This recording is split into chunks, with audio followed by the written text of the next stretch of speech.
a ser 3 sempre. Queres quitar un? No, te junto, porque tengo aquí un No, esa casi non se usará, Bueno, sí, para a xente que irá a facer as presentacións, pero se non son 3 sempre na mesa.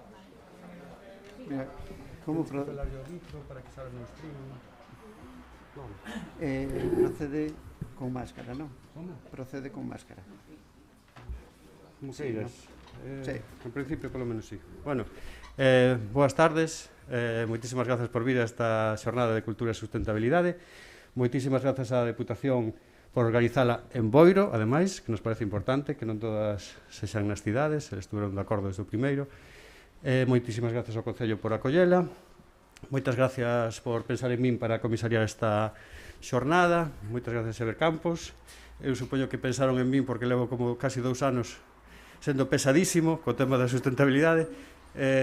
Son tan pesado que hasta eu mesmo estou farto da palabra. Creo que hai moitas persoas que xa estamos fartos da palabra, pero non dos valores que hai detrás desta palabra. Os valores que eu penso que coinciden perfectamente ca forma de traballar que eu entendo, de como eu entendo a cultura polo menos, desde un punto de vista social e de transformación social, e ademais creo que coinciden tamén moito ca idiosincrasia da cultura galega ou do sistema cultural galego, que ten moito que ver cas dimensións da sustentabilidade, así como as marca a Axenda 2030, os ODS e todo isto que estamos escoitando tanto últimamente. Eu creo que a cultura galega é profundamente sustentable, desde sempre foi, nos últimos anos, a pesar das políticas culturais da Xunta de Galicia, que miraban máis hacia o espectacular, hacia o grande, hacia grandes infraestructuras, como pode ser a Ciudad da Cultura, hacia grandes eventos, hacia macroconcertos ou outro tipo de cousas pensadas ao grande. E eu creo que precisamente por este tempo de impasse ou de reflexión que pudemos ter durante a pandemia, tamén pola Axenda 2030, tamén polos obxectivos ODS, isto podía ser como un punto de inflexión ou unha oportunidade precisamente para aproveitar, para posicionar que a cultura galega, con esas potencialidades que ten, se aproveitara desta corrente da sustentabilidade que parece que é na que estamos, non? Tanto é así que, personalmente, no momento do confinamento, nos empezamos escribindo un artigo sobre este tema da cultura sustentable. Despois, durante un ano, estuvemos traballando no Consello da Cultura Galega, definindo as diferentes dimensións da sustentabilidade, das que se van a falar hoxe nesta mesa, porque a sustentabilidade, a todo o mundo lleva a cabeza a sustentabilidade ambiental cando falamos dela, non? E, por suposto, esa vai a ser a primeira mesa da que falemos hoxe, pero non só hai esa dimensión da sustentabilidade, hai outras dimensións políticas, sociais, lingüísticas, económicas, de xénero, un montón de sustentabilidades que deben ser integrais ou entendidas de forma integral para que un evento sexa considerado sostible. De todo eso estuvemos traballando no Consello da Cultura Galega no último ano e de todo eso vai a tratar a xornada de hoxe da Deputación da Coruña. Para eso traemos a 11 persoas, para min, super valiosas, o mellor que ten de ser comisario dunha xornada que che deixan coller a facer como unha selección, coller a xente así que como que máis admiras e que máis te apetece escoitar, e iso é o que fixemos e iso é o que vamos a compartir todos hoxe.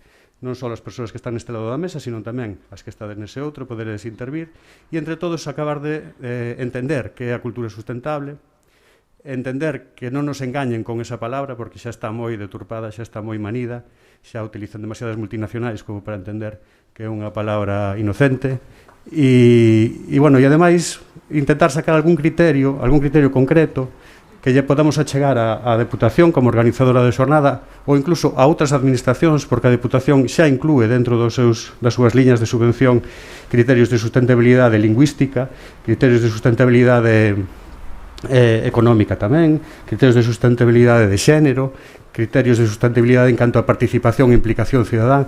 Todo isto xa está incluído nas liñas de subvención da Deputación da Coruña, pero mellor non de todas as outras administracións que as que nos traballamos. Así que sería interesante que isto fora unha xornada de traballo para concluir algunhas cousas concretas, algún condicionamento, algúns criterios de sustentabilidade que poderamos trasladar a outras administracións para que o traballo que fagamos a partir de agora poda ser considerado sustentable. Entonces, non vou ocupar máis tempo, paso a palabra ao deputado de Cultura Xurxo Couto, da Deputación da Coruña, e cando queiras. Grazas, Alberto. Boa tarde a todos e a todas, benvidos e benvidas Esta é a última xornada que temos programadas este ano desde a Diputación da Coruña, desde a área de cultura, no marco do programa da Cultura é un Dereito. Neste último cuatrimestre organizamos ademais outros 3 foros de reflexión onde centrándonos en valores que moitas veces quedan á marxe do preestablecido, por decirlo así, como son a igualdade, a proximidade ou a promoción de prácticas culturais que van máis alá dos retornos económicos. E como facemos sempre, deseñamos estes encontros da man de profesionais como Alberto, que coñecen de primeira man as particularidades de cada campo, que saben cales son as costuras máis febles do sistema e que ademais están capacitadas desde a experiencia e a práctica profesional para chegar propostas de futuro realistas e factibles. A necesidade da sustentabilidade cultural non é exactamente unha necesidade xurdida a raíz da pandemia, senón que era unha necesidade que viña xa pedindo paso desde moito antes, pero que a aparición do COVID evidentemente puxo enriba da mesa como unha prioridade. Citando esa frase que di que toda a crise trae a súa oportunidade, a crise da COVID trae a oportunidade de construir un novo modelo cultural. E desde a área de cultura da Diputación da Coruña queremos aproveitar esta oportunidade na medida das nosas posibilidades e competencia. Hoxe abordaremos a sustentabilidade cultural desde 3 perspectivas. Unha perspectiva ambiental, atendendo á responsabilidade que temos como administración, como profesionais e como público, cos grandes retos que afectan á saúde do planeta, da necesidade de tomar conciencia de como os proxectos locais repercuten e suman no contexto global da emerxencia climática no que estamos actualmente. Outra perspectiva sería a política, entendida desde o noso punto de vista como a necesidade de promover e preservar valores identitarios propios, de prestar especial atención ao que nos fai culturalmente diferentes, especiais e singulares, porque na singularidade e na diferencia está unha parte importante da nosa riqueza como pobo. Mais hai unha terceira perspectiva, que sería a económica, creo que fundamental, e atendendo neste punto o necesario equilibrio entre a necesidade de xerar recursos económicos para os profesionais e as profesionais da cultura, procurando superar a precariedade laboral que en moitos casos sucede e a visión da cultura que vai máis aló dun mero asento contable. Non suxeito exclusivamente ás regras dun servicio público que beneficia ao conxunto da cidadanía. En definitiva, entendendo a cultura como unha necesidade social, como se entenden outros servizos como o alumeado público ou a rede de estradas que non benefician a consumidores concretos, senón ao conxunto da cidadanía. Debemos lembrar, ademais, que o programa A Cultura é un Dereito parte da filosofía de entender a cultura como un dereito cidadán e que, pola súa capacidade de transformación social, non debe quedar nunca relegado a un segundo plano. Precisamente a pandemia da COVID, se algo puxo enriba da mesa, é a necesidade de apostar pola cultura como un alimento para a sociedade. Entendemos estas xornadas tamén como unha plataforma para visibilizar a gran potencia do noso sector cultural galego, desde unha perspectiva moi ampla e dando cabida a disciplinas e prácticas que moitas veces quedan nas marxes do foco mediático. E por último, e xa remato, tamén como unha forma de reivindicar un lugar propio para a cultura que se fai na Galiza con grandísima calidade e profesionalidade, sempre co obxectivo de que poida dialogar en pé de igualdade con outras culturas do mundo. Grazas.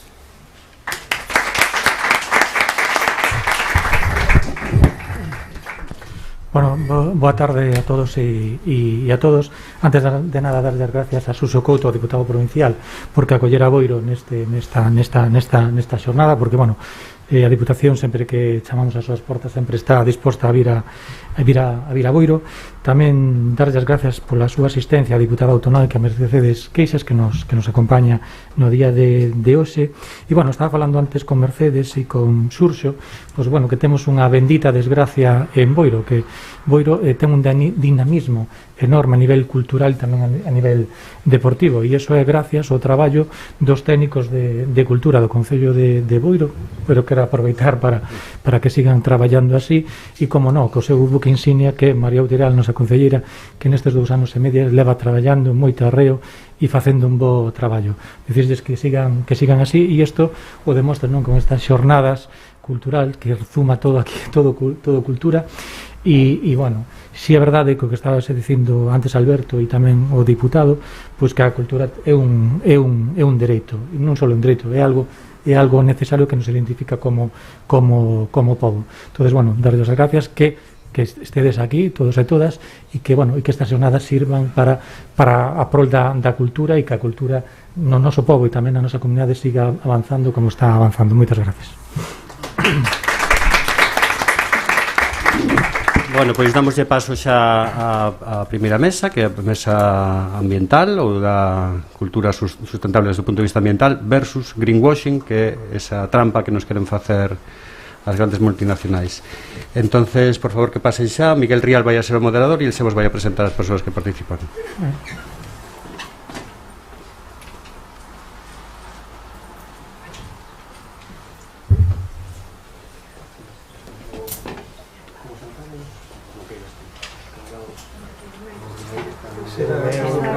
Sí. Ah, ti tamén vas usar. Entón, Despois cambiamos. sí, exacto. Cambiamos o micro.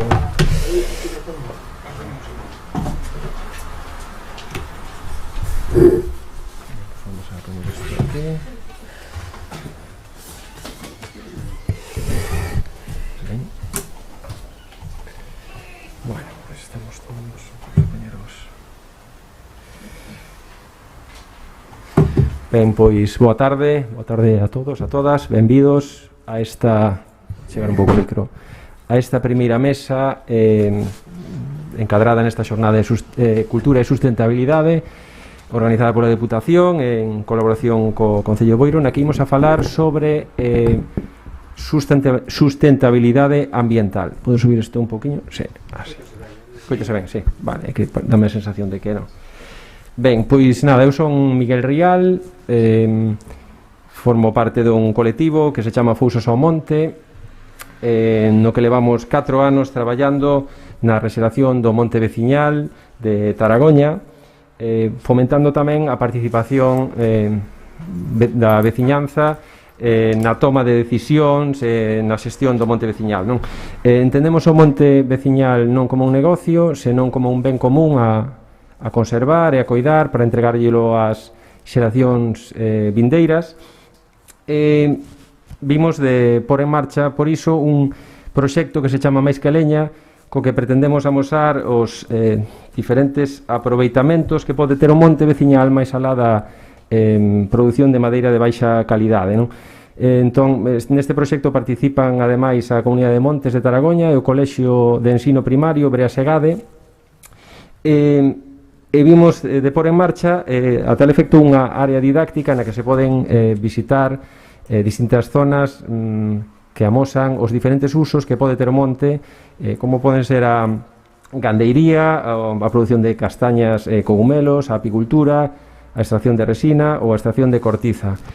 É unha pequena mostra do aproveitamento integral que pode ofrecer o monte, como se viña facendo no pasado, e que fixo posible a supervivencia nas aldeas, non? É un exemplo, isto que digo do pasado, das aldeas, é un exemplo de verdadeira sustentabilidade, non? Hoxe, pois, podemos empregalo como unha estrategia que pode, pois, ser mesmo motor económico e de desenvolvemento local, e bueno, isto é o que pretendemos amosar con esta área didáctica, como decía, en Taragoña, non me estendo máis a falar sobre Fousos ao Monte, porque non viñemos hoxe aquí para iso. Vimos a falar sobre sustentabilidade ambiental no eido da cultura, e para iso pois contamos con dous expertos na materia. A ver que me queda un pouco incómodo, non sei se achega no país, non sei como. Ben, dous expertos na materia, como son María Vaqueiro e Xoán Evans.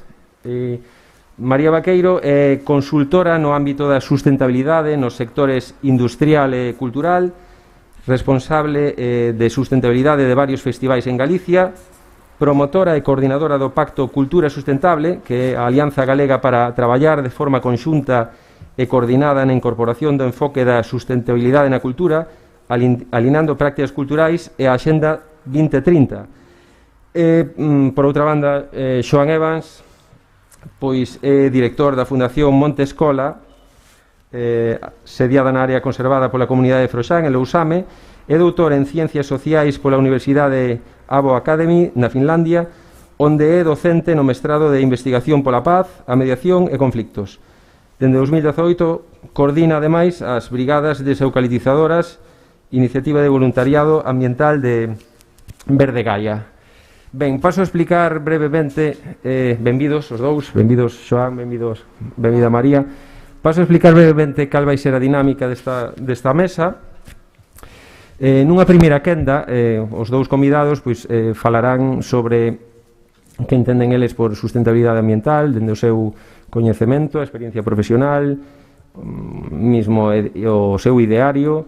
Nunha segunda quenda pois, debateremos sobre o exposto por cada un dos dous, poida mesmo que estemos de acordo.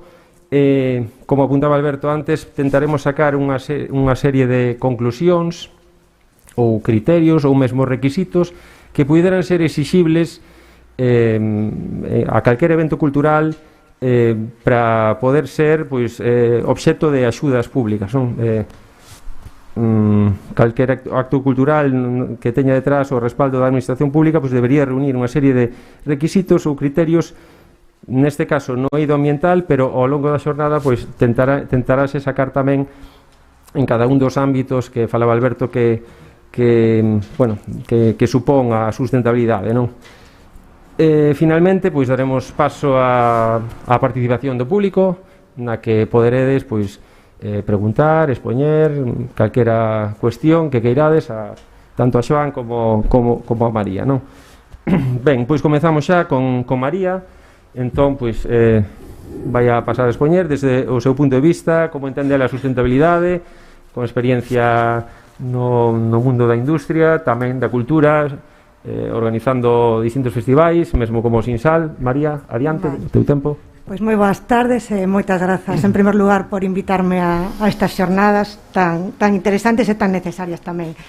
Falábamos ao principio que vamos a falar de que outra cultura é posible, a cultura tras a pandemia, non? A cultura post-Covid. Como dicía ben Alberto, e falaron os demais persoas que interviron, a cultura, bueno, en realidad o desenvolvemento sostible entendémoslo dende varios puntos de vista. Nesta mesa primeira íamos a centrarnos na parte medioambiental.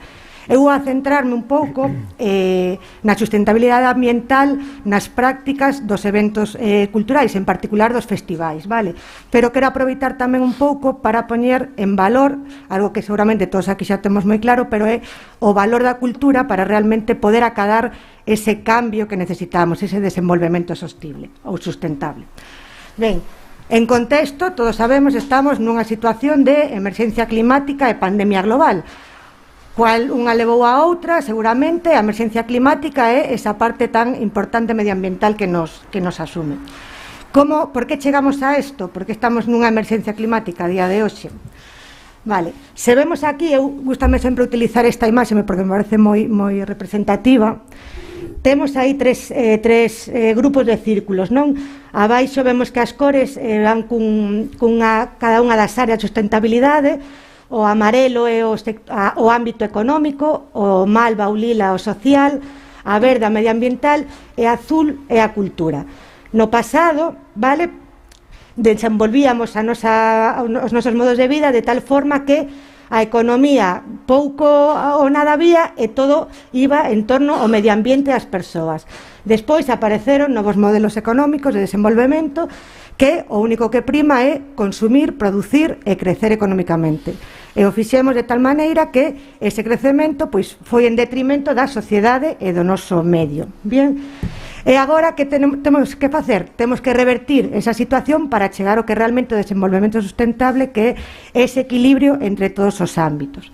Ese equilibrio entre todos os ámbitos, o que implica un pouco que vemos aí, a economía non tería por que desaparecer, pero non podemos primar a economía por enriba de todo o demais.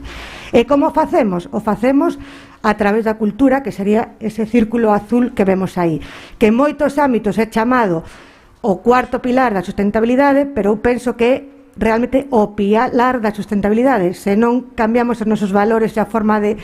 É como que hai dúas cousas. Vamos a falar agora do sector cultural, como facer os eventos e a cultura máis sustentable. Despois temos a cultura como valores, forma de ser, idiosincrasia das nosas xentes. Eso é realmente o que ten que apoiar este desenvolvemento. Vale. Veíamos ao principio que estaba todo un pouco negro, pandemia, COVID, cambio climático, pero eu son unha persona optimista, o intento selo e positiva. Entón, hai luz ao final do túnel, podemos cambiar, pero temos que actuar xa. E como vamos facelo? Pois o que dicía agora, non? Apoiándonos na cultura e en ferramentas como é a Xenda 2030. Non nos imos a parar, pero o da Xenda 2030, ainda con todas as cousas malas que tamén pode ter, o bo que ten é cunha xenda que se levou en unha xenda que chegamos, digamos, en consenso de diversos grupos, non só políticos, senón tamén universitarios, asociacións. Entón, digamos que o primeiro pacto a nivel internacional que consigue poñer un pouco en concordancia a distintos sectores e distintas entidades. Por eso é importante.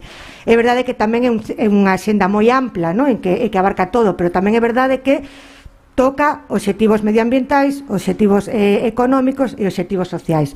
Non aparece a cultura, pero nos imos aí a metela, vale?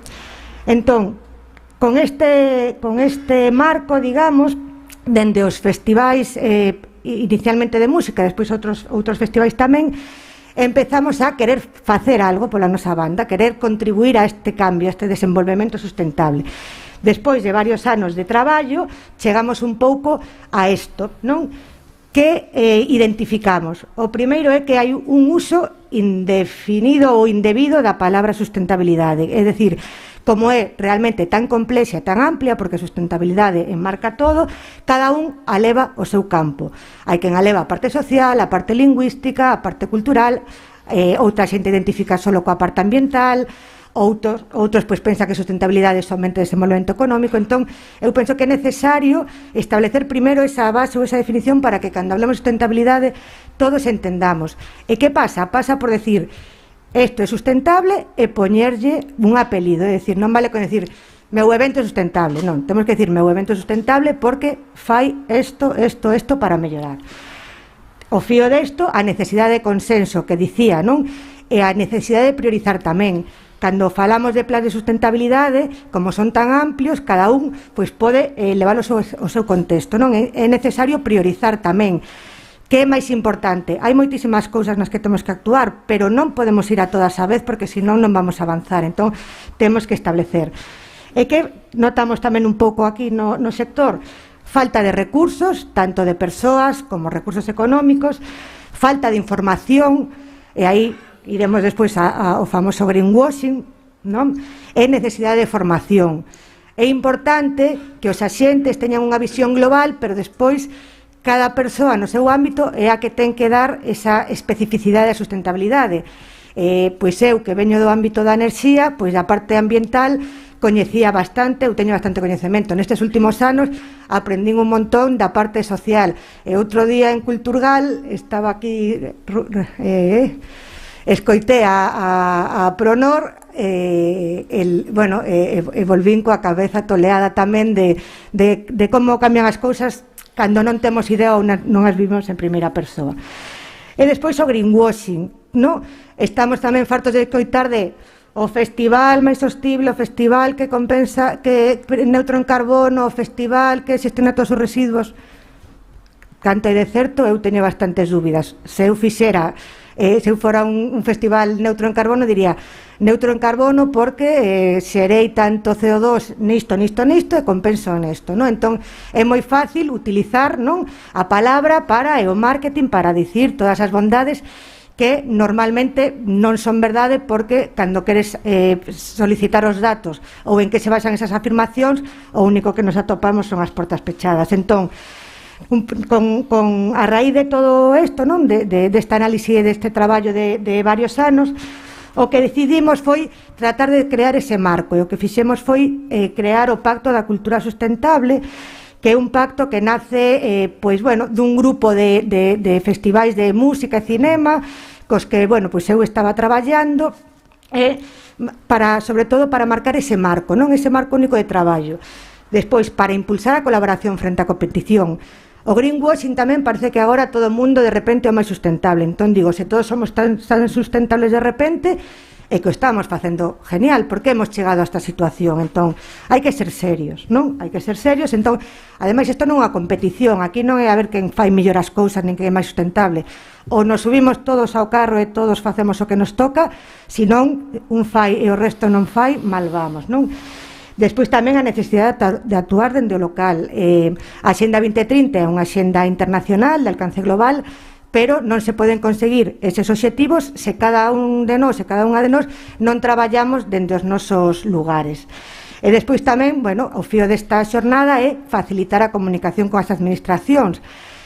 Somos conscientes de que a administración e as persoas que están teñen boa intención e están intentando facer o mellor posible, pero é o que dicimos, hai moita, é moi amplia a sustentabilidade, hai moita confusión. Entón, a veces, o único que facemos é, ainda que queremos axudar, un pouco liar as persoas que están traballando ou preparando esas licitacións. E, pois, evitar o greenwashing. Entón, este pacto de entrada se firmou, firmaron 27 festivais de cinema, música e cultura urbana. Hai unha página web onde se pode ver. E por que é importante que xurde de festivais? Porque o festival, digamos que é ese ente que vemos aquí no medio, que aglutina a todo o sector cultural e ten unha relación bidireccional con todas estas entidades ou grupos de interese, administración pública, creadoras, suministradores e proveedores de bens e servicios, os equipos de produción, patrocinadores. Entón, ten que haber ese fluxo de información e de traballo conxunto en ambos sentidos para realmente acadar isto. Entón, xa nas áreas medioambientais que estamos traballando, que podemos traballar dende os festivais, en todo no que sean os ecosistemas, auga, enerxía, materiais e residuos. Temos aquí un listado de cousas, non me vou a parar para debatir un pouco despois, vale? Pero sí que a este exemplo quería traer un exemplo que vou ser moi rápida de greenwashing, o que nos pensamos, non? É porque é necesario facer sempre esa coletilla e describir en realidad o que estamos facendo. Se nos temos agora, vamos a un festival e nos dicen, podes elexir entre un vaso de almidón de millo biodegradable compostable e un vaso de polipropileno plástico, que preferiríades? En xeral, se vos din un compostable e biodegradable e un de plástico, millo, ben. Bueno, pois non é tan sinxelo, vale? Porque o vaso de almidón de millo, vale, está fabricado en millo, ben, pero nin é biodegradable tal como din, nin é compostable. Para decir que é biodegradable necesitas decir é biodegradable nestas condicións de temperatura e de humidade durante tanto tempo nestas vale. Para fabricalo se necesita terreo, se necesita auga, se necesita pesticidas, vale? Depende onde estés cultivando ese millo ou esa pataca ou o que sexa, tes que transportalo. E o principal tamén de todo, son vasos de un só uso, son vasos de usar e tirar, non estamos mudando os comportamentos, seguimos xerando residuo, vale? E a compostabilidade igual, cando as persoas leen compostable, biodegradable, din, vale, deixo aquí este vaso que xa despois se vai degradando. Non, nin é compostable neste xeito, nin é compostable na túa casa, ten que ir a un composteiro específico. En Galicia tampouco hai moitas destas instalacións, vale? Deixo aquí, o único é que non nos podemos quedar sempre co primeiro que lemos e temos que tirar do fío sempre un pouquiño máis alá. Perdón se me estendeu un pouco. Moi ben, gracias María. Falando dos festivais, bueno, pues que son actos culturais que exercen unha grande influencia sobre as xeracións máis novas, por iso que as boas prácticas que se leven a cabo nestes eventos pois cobran especial importancia, non? Neste senso. A quenda de Xoan Evans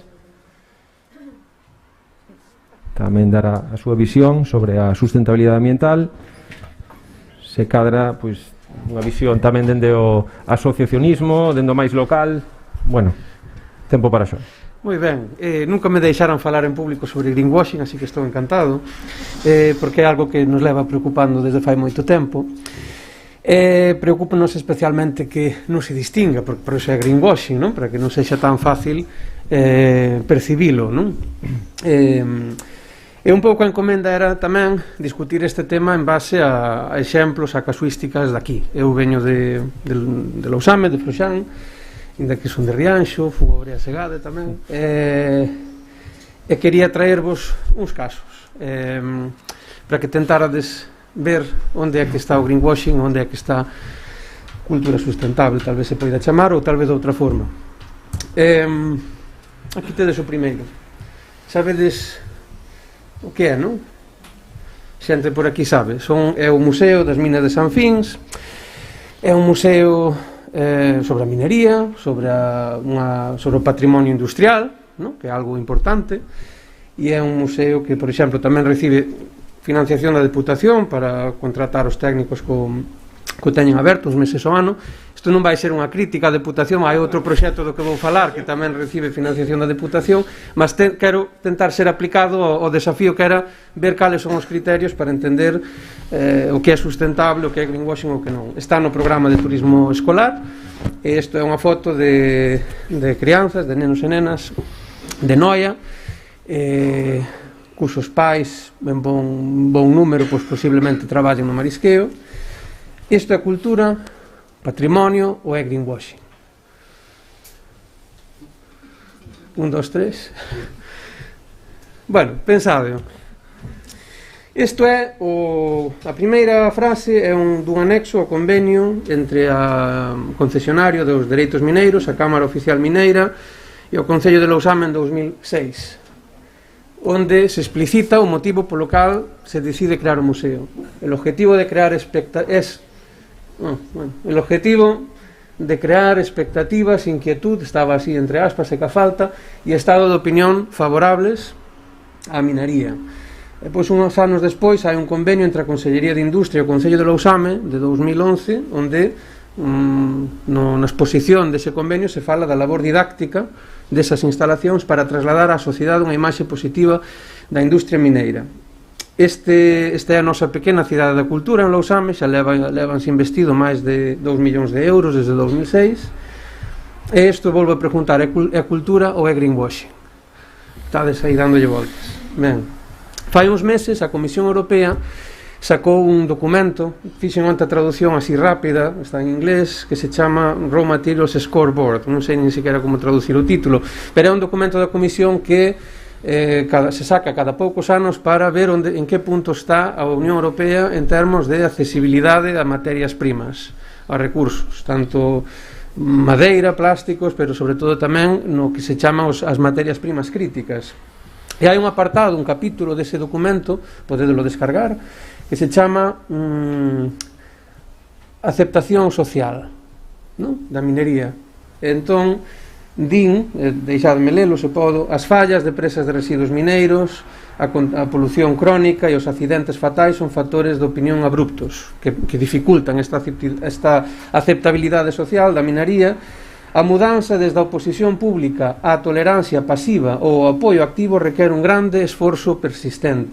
Campañas de relacións públicas, diálogos transparentes entre partes interesadas, patrimonio cultural como museos mineiros, cerimonias do patrimonio local poden axudar a desenvolver unha opinión pública positiva.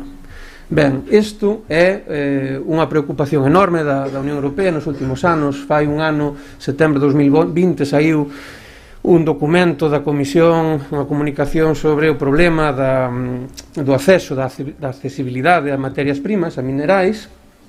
Un dos 4 problemas esenciais que identificaba a Comisión era a aceptación social. Realmente o que quere dicir isto é que para que a xente, para que a cidadanía non denuncie a contaminación cando a ve, non denuncie a corrupción cando é evidente, non exerza unha cidadanía ambiental activa e responsable para evitar moitos dos problemas que sabemos e coñecemos están asociados á actividade mineira, tamén a outras. É importante traballar no que noutros lugares se chama contrainsurxencia suave, como, digamos, actuar sobre as poboacións de forma específica para, digamos, orientar a súa opinión, os seus valores, as súas prácticas cara onde se pretende. E a cultura xoga un papel esencial en conseguir isto, e por eso, por exemplo, entre as boas prácticas, entre aspas, que recomenda a Comisión, está, pois, museos, campañas en centros educativos, das que vou falar un pouquiño agora, e outro tipo de intervencións. Cultura ou greenwashing? Ten un libro que editou a Cámara Oficial Mineira en 2019, chamase O Tesouro das Estrelas. 100 e pico mil euros de fondos públicos, neste caso da Xunta, como parte dunha campaña maior que se chama Minaría Sostible de Galicia. E é moi curioso, é un caso moi simpático que alguén algún día debería estudar a fondo. Se se vai ao expediente administrativo destas subvencións, no proxecto inicial contábase cunha persoa ilustradora de renome no ámbito do libro infantil ilustrado galega, con bastante traxectoria, como quen iba a facer un libro para, digamos, vender as bondades desta minaría verde, sostible do século XXI, non contaminante, aos centros educativos e ás crianzas do país. E encontreime despois no expediente unha carta na xustificación do proxecto na cal esta persoa coñecida ilustradora, a quen lle dou os parabéns, ainda que non a vou nomear por motivos obvios, rechaza esa encomenda. Di que non é aceptable facer un traballo así para crianzas desas idades. Obviamente houve alguén que se o fixo, e este material xunto con unidades didácticas de primaria, infantil e secundaria distribuíronse con fondos públicos en todas as escolas galegas. Cultura ou greenwashing? Eu gustaríame non confrontar iso con cultura sustentable, mas con algo que non sei se existe, supoño que sí, porque hai algo desto para todo, a cultura para a liberación.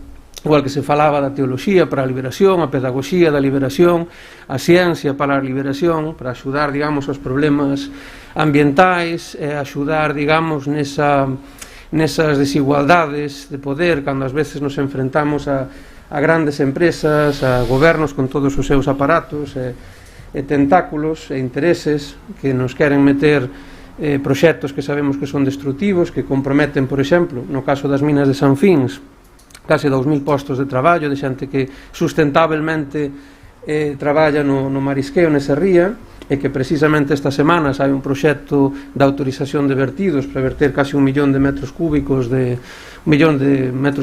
augas contaminadas cun tratamento que eso sí que é un elemento de creatividade inusitada, o proxecto de vertido que se está tramitando. E frente a isto, estes son algúns exemplos tamén de Lousame de cultura para a liberación. Un libro infantil que explica os impactos de minería, que explica o que son as drenaxes ácidas de mina, que explica o que é a bioacumulación e a biomagnificación en linguaxe accesible para crianzas e adultas. O libro ten tamén un espectáculo de títeres, de monicreques, que podedes ver, é unha versión tamén en YouTube. Todo está disponible en liña para quen o queira usar. É un documentario, Sanfins 1960, que explica, recupera un pouco a memoria histórica ambiental. Falamos moito da memoria histórica, tamén temos que ir recuperando a memoria histórica das grandes catástrofes ambientais que houve no país e dos movimentos de resistencia para intentar paralas, e das que tamén podemos aprender. Unha delas moi descoñecida, como vou de tempo. Imos xusto xa. É Sanfins 1960, é unha catástrofe que houve cunha presa de residuos mineiros cuxo proxecto de adecuación está agora tamén en exposición pública, dicíndose que era unhas presas que non eran de residuos mineiros, senón que eran para un muillo para moer millo, según un informe dunha enxeñeira de Minas da Xunta. Isto é un pouco máis da cultura para a libertación que facemos na nosa comunidade. Estos son os albaroques, é unha palabra que coñecedes. O albaroque era a festa que se facía detrás dos traballos comunitarios, e en particular nos facémola despois dos traballos, en particular das brigadas deseucalitizadoras, un proxecto tamén, neste caso co apoio da Deputación da Coruña, por exemplo, para comprar os cascos, os petos anticorte que xa teñen salvado algunha perna por aí, para traballar na restauración do bosque autóctono, para eliminar especies exóticas invasoras e para crear tamén un tecido de axuda, de apoio ás comunidades que queren avanzar cara a sustentabilidade e a restauración e a regeneración ambiental. Eu vou parar aí, porque seguramente xa me pasei. Está ben, sí. Imos deixar tamén. Moitas grazas, Joan. Ben.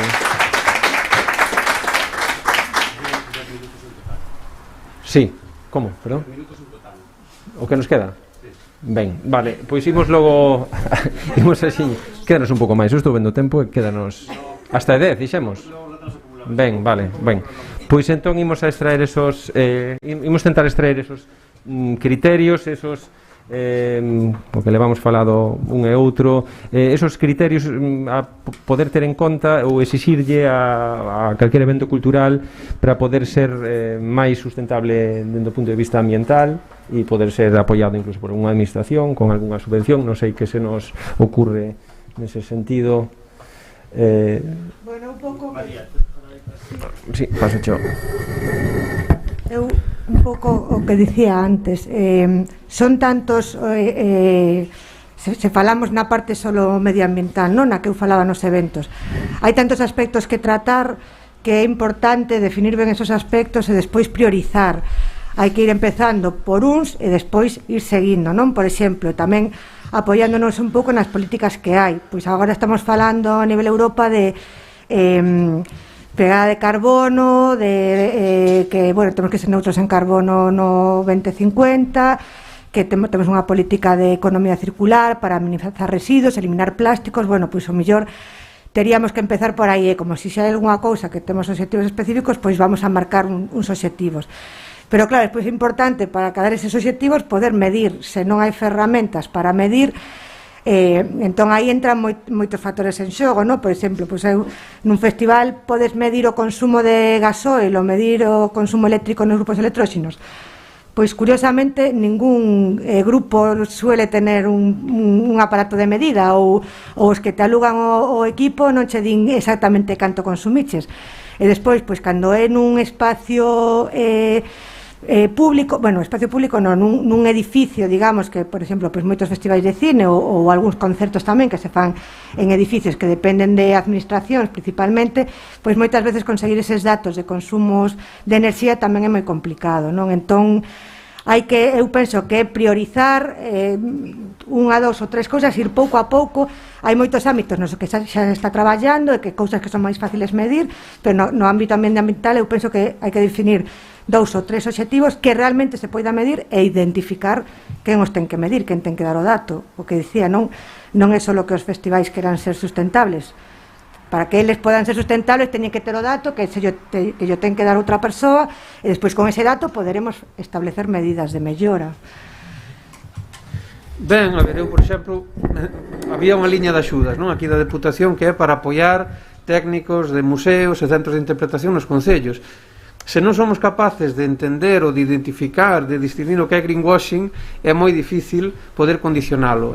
Por exemplo, sería moi difícil denegarlle ao Concello de Lousame, neste caso, esta axuda a este museo, porque é un museo que non aborda, presenta unha actividade como a minería, o seu patrimonio industrial, todas esas cousas que son moi importantes desde o punto de vista histórico e do patrimonio industrial, pero oculta todo o demais, oculta o impacto ambiental dunha actividade, e está sendo usado de facto con un propósito moi oscuro que ten que ver ca enxeñería social, co greenwashing e ca contrainsurxencia suave.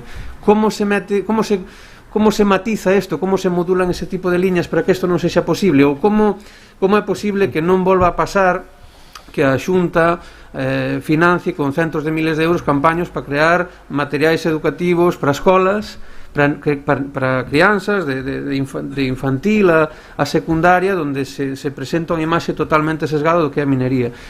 Eu non sei, pero deberíase ter en conta, eu creo que é moi importante que entendamos o desafío que supón o greenwashing e o que ven despois, as formas máis máis serias e que busquemos formas de poder identificalo e poder, digamos, condicionar o apoio público a estas iniciativas ou incluso permitilo, porque tal vez nas escolas non poderían entrar materiais deste tipo.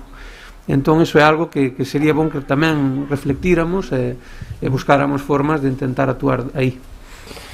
Ben, difícil concretar, se acaso neste intre o que podemos facer é dar a voz ao público para que participe tamén, se acaso pode facer unha achega a este respecto, ou se non é o caso, pois algunha pregunta, cuestión que queira facer a calquera dos nosos convidados.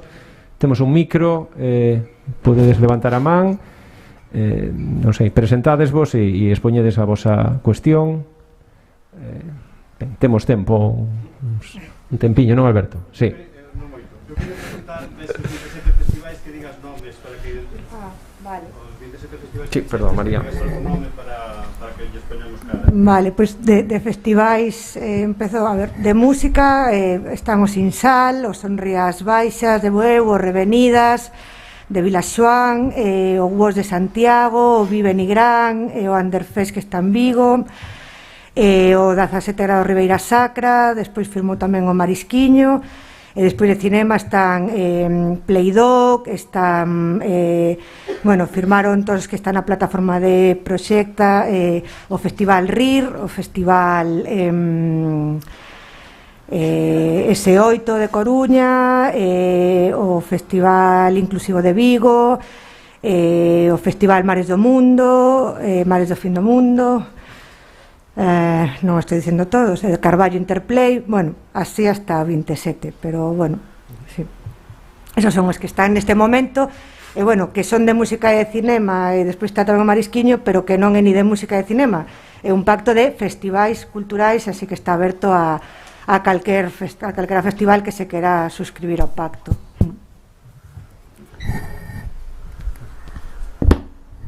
Aunque non aparecen no pacto, calquera dos albaroques que nos amosaba por aí Xoán ou mesmo a Muiñada de Bealo, podemos decir que son festas sustentables, non? Podría ser o caso. 100%, efectivamente. Ben, algunha pregunta? Veña, temos este tempo que nos resta para expoñer calquer cuestión aos nosos convidados. Alberto, ti mesmo, anímate. Anímate ti mesmo, se ninguén fala ti unha cuestión ou fai unha cuestión ti, non sei se tes algo por aí tamén. Non é iso, pero se hai unha pregunta máis, se non, para... Hai ali, creo que algún... Sí, ben. O micrófono non sei se vai.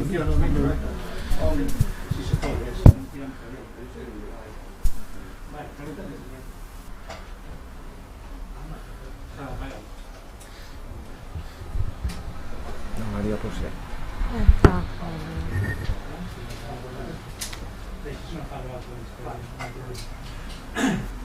Vale, bueno, eu creo que se escoitamos. Nada, eu son Xavier da Xavier Campos, da Diputación da Coruña. A primeira cousa era darnos os parabéns ás persoas que interviñestes. Estou moi de acordo. Estou moi de acordo con o que comentabades. E simplemente facer unha reflexión ao respecto. Non me meto no tema da texto da razón do mundo, no tema da liña de apoio a centros de interpretación de museos. Infelizmente non é ese o único problema que ten esa liña, ten problemas máis profundos os que teñen que ver incluso coa sustentabilidade laboral, a sustentabilidade laboral, das persoas que están contratadas a través dela, nunha situación de precariedade que nos obsesiona, digamos, como poñerlle fin, que ten, bueno, que daría para un debate xa simplemente esa situación, pero que básicamente supón que se intentase colaborar con que haxa persoal contratado para atender os centros de interpretación de museos da provincia a través dunha subvención que subvencionamos ao 100%, son os concellos que nos contratan e na práctica, con un pouco da normativa legal, de alguma maneira nos condiciona, pois na práctica o que estamos facendo é que todos os anos as persoas que están sendo contratadas se teñan que presentar a un proceso selectivo, porque a capacidade, digamos, de garantir a estabilidade dese posto de traballo é municipal, é de cada un dos concellos, metendo esa praza que é estructural na RPT do Concello, convocando a praza e garantindo unha estabilidade laboral, non, para esa persona. Bueno, daría moito para falar, pero basicamente o que quería era, sobre todo, felicitarvos e tamén sobre a cuestión dos festivais, non? A mí parece moi interesante a experiencia en sí, o pacto, non, e ese acordo dos festivais, e parece moi por unha cuestión, porque moitas veces, eu creo que erradamente, no ámbito da cultura, quedamos moito en dinámicas de sector fronte á administración, e creo que aquí a única posibilidad de avance que vamos ter é traballando de unha forma cooperativa. É moi evidente, e creo que todos e todas temos na cabeza, que desde as políticas públicas hai moitísimas que avanzar en todas elas no camiño da sustentabilidade moitos son, pero a mí parece especialmente relevante tamén a capacidade dos propios sectores para ser capaces de autorregularse e ter en conta determinados criterios cos que traballar sen esperar pola administración e incluso sendo moitas veces proactivos na capacidade de xerar documentos ou protocolos ou liñas de traballo que presentar á administración para traballar con ele ou para exixirle, non? E a min aí pareceme, insisto, parece moi interesante a vosa liña de traballo, felicítovos, e tamén creo que administracións e sector temos que dar un paso máis, que entendo que esta mesa fala sobre todo da sustentabilidade ambiental, do greenwashing, pero creo que o paso máis é entender a sustentabilidade desde un punto máis global, e entender esa sustentabilidade tamén desde o punto de vista sociocomunitario, do vínculo dos festivais, dos eventos, coas comunidades nas que se desenvolven, desde un punto de vista tamén lingüístico e cultural, na aposta polas linguas minorizadas, pola lingua que necesita ser apoiada, na aposta pola diversidade, en fin, hai toda unha serie de, por suposto tamén económica, non? Na aposta por unhas condicións de traballo dignas, non? De todas as persoas que fan parte dos eventos e demais. Pero, bueno, ese é un ámbito de traballo que sei que seguramente a maior parte das persoas que estamos aquí temos na cabeza, e en todo caso, xa digo, pareceme fundamental que seamos capaces de ser cómplices e de traballar con empatía, con vontade de cooperación, non?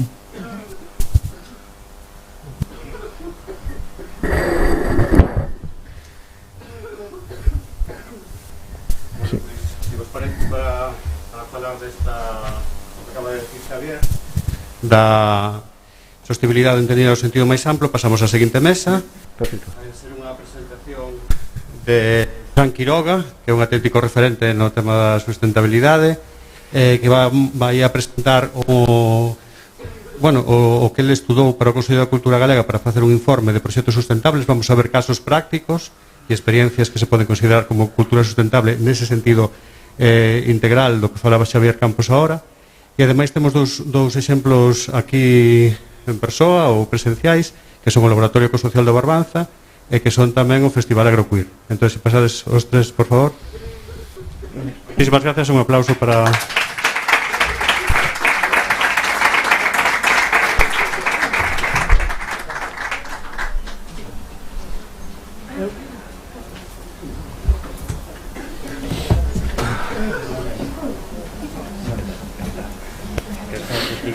Bueno, dejamos esto. No hay problema. ¿Y este? ¿Qué pasa?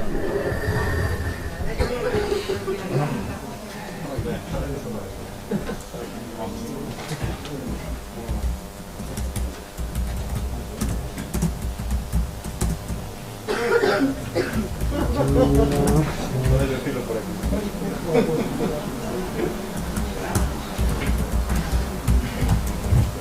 Segundo y xa. Vale. Bueno, nada, moitas gracias a todos por estar, sobre todo neste tempo do COVID. Eu creo que é fundamental tamén buscar estes lugares de encontro, a cultura, parte do que é o seu papel fundamental é tecer estes lugares de encontro. E é fundamental superar esa idea simplemente de velo a través do digital, porque faltaba, eu creo que éramos conscientes todos de que faltaba un pouco de corpo, ¿no? Da presencialidade. Entón, eu creo que a aposta por facer estes lugares de encontro é fundamental e máis importante que nunca. De alguma maneira, como xa estaba situando Alberto, bueno, son Fran Quiroga, eu fixe un traballo para o Consello da Cultura Galega a petición da Comisión de Políticas Culturais do Consello da Cultura Galega en torno á idea ou significado que da cultura e da sustentabilidade. Digamos, a cuestión é... Bueno, está aí. A mí me preocupaba un pouco cando falamos deste tema do que significa a sustentabilidade, porque moitas veces só entendemos desde un punto de vista ambientalista e de alguma maneira eu creo que era relevante como situar o papel que ten tamén a cultura tamén na actualidade e a importancia que ten. Eso, a hora de falar da sustentabilidade, falase da sustentabilidade do ámbito social, económico ou ambiental, e moitas veces, se xa situaba antes María,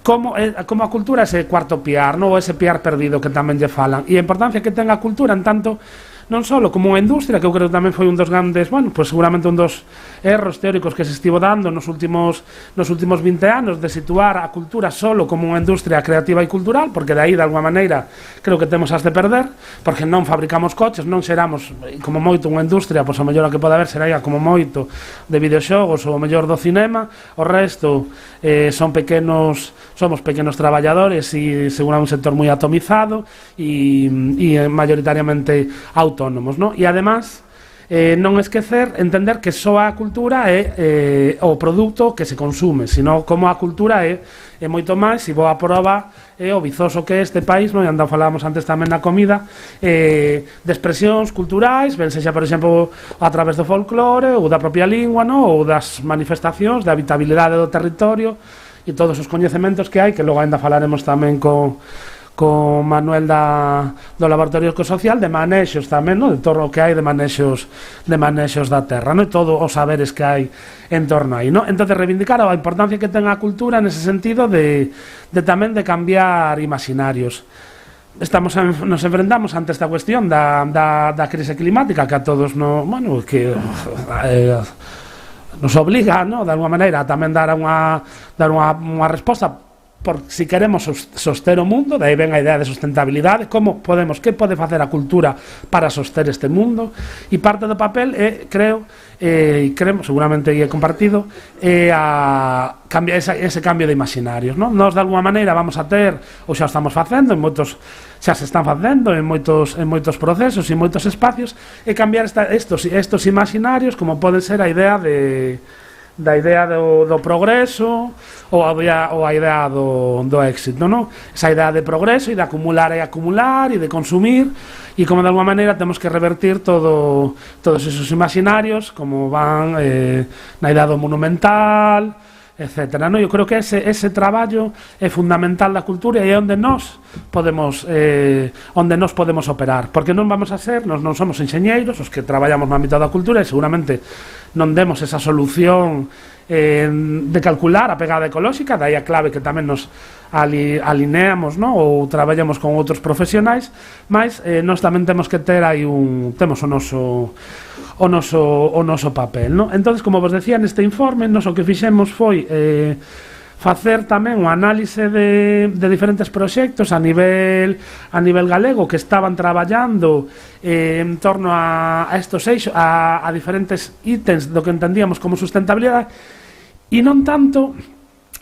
como o caso de boas prácticas, porque de alguma maneira tamén intentar revertir ese imaginario de caso de boas prácticas, sino como de alguma maneira aqueles que facemos o que podemos moitas veces, ¿no? E que tamén con eso que tamén teñamos como un poquito de tranquilidade e paz, porque seguramente non podamos o mellor meternos en moitos proxectos, non poden calcular a súa pegada ecolóxica, pero sí que seguramente podan facer certos mecanismos para de alguma maneira revertir, no? Pois o uso do coche, e solo con eso xa están contribuindo a sustentabilidade ou de alguma maneira a repensala, no? Entón nos interesaba tamén como pensar unha mostra da diversidade e da amplitude de modos de facer que non sempre tiñan que cumplir todas as características daquilo que entendíamos por sustentabilidade, pero si polo menos, bueno, que nos mostrasen esta gran diversidade de xeitos de facer.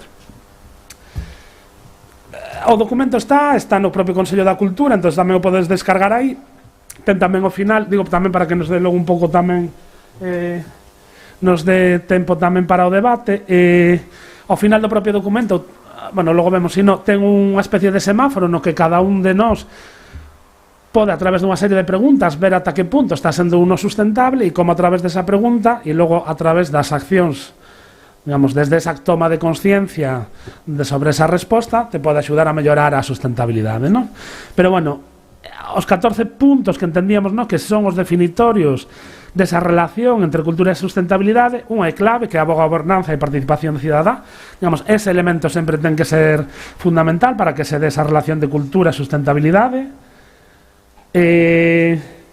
A diversidade e xustiza social, que haxe unha aposta tamén nesa idea de xustiza social, a capacidade crítica e de transformación. Xa falaba antes tamén, situaba esa idea de retorno á comunidade, como eso debe de revertir tamén na propia comunidade, é dicir, que non sexamos extractivistas, como falamos ahora da mina, porque a cultura non se convirta en extractivista, e que eso penetre, non? E de alguma maneira tamén se permee en toda a comunidade, igual que interaccione co contexto local, non tería sentido un macrofestival que se queira chamar sustentable e que a vez non traballe con ningún grupo ou músicas do contexto local, non? Un financiamento diversificado, en tanto un financiamento único será unha dependencia que pode ser complicada. Sinalábamos tamén a cuestión de condicións laborais dignas, non podemos falar nesa idea se falamos de sustentabilidade e non incorporar esta serie de elementos.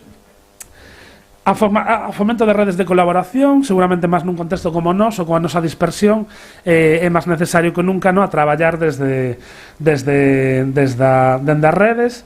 A cuestión de redistribución, como eso non é que só vai a gañar un, sino como se redistribúe tamén en parte esa riqueza ou eso que xenera. Outro dos elementos que sería este punto 10, a autonomía, canto o festival ou o encontro ou ese proceso cultural axuda a autonomía desa comunidade local, canto supón da xencia local, canto axuda a que melloremos a nosa tamén autoestima, non? A promoción de recursos locais, esa idea de cuidado do territorio, é dicir, que este tamén no territorio, que sexa consciente tamén daquelo que está ocurrindo nese lugar onde se insire. A mí me gustaba, por exemplo, moito do Festival do Agrocuira, unha das primeiras veces que tiña un cartel moi grande á entrada, que era pola defensa dun sector rural e pola defensa dun sector lácteo vivo, non? É dicir, como un festival que defende e que traballa polas diversidades sexuais e as diversidades do corpo, que a veces capaz, no, tamén de estar aterrizado nun lugar concreto coas problemáticas que tamén nos atravesan. Quero dicir, ser homosexual non implica que non estés afectado pola realidade tamén económica que nos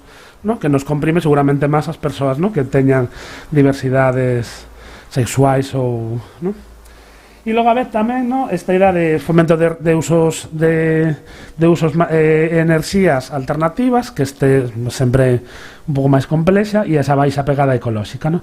É dicir, como intentar entender que de esos 14 puntos, o que decíamos non se trataba solo de determinar aqueles que cumprían esos 14 puntos, sino tamén esta mostra desa diversidade a través de que mayoritariamente sí que atenderan a estes puntos. Eso permitiunos tecer tamén como esa conversa cos diferentes facedores da cultura, e en torno a eles, bueno, xa tedes tamén aí no propio informe, pois estaba o festival de Pardiñas, que é un festival senlleiro, e a vez que estaba ese festival de Pardiñas tamén estaba o festival do Agrocuir, non? Ou logo despois a Arcada Noé, que é unha experiencia preciosa que se está desenvolvendo en Vilar de Santos, e entonces nos mostraba como esa explotación ou esa pequena empresa a veces capaz de tecer comunidade e coidar, no, aos veciños e veciñas dese contexto, no?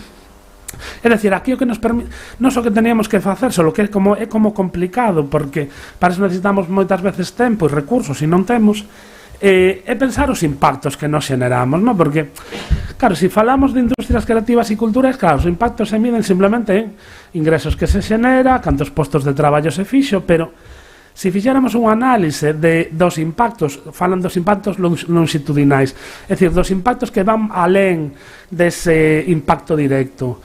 Claro, pois eso, que viva xente nese territorio, por exemplo, nun territorio como da Limia e en Vilar de Santos, que además ten menos de 1000 habitantes, todo o que supón a existencia desa taberna, desa discotasca, tamén de fixar tamén poboación, no? E ese caso tamén o falamos tamén unha vez con Adriano do do que supón a existencia dun festival como Agroqueer para fixar poboación seguramente, ou que xente, ou mozos ou mozas residan na comarca da Ulloa, non? Entonces, eso, se fixéramos esas medicións de esos impactos, sería útil para revertir esa idea tamén de industria creativa cultural e para así, de alguma maneira, decir, non, é que a importancia da cultura é tamén isto, non? De xerar imaginarios e outra serie de impactos.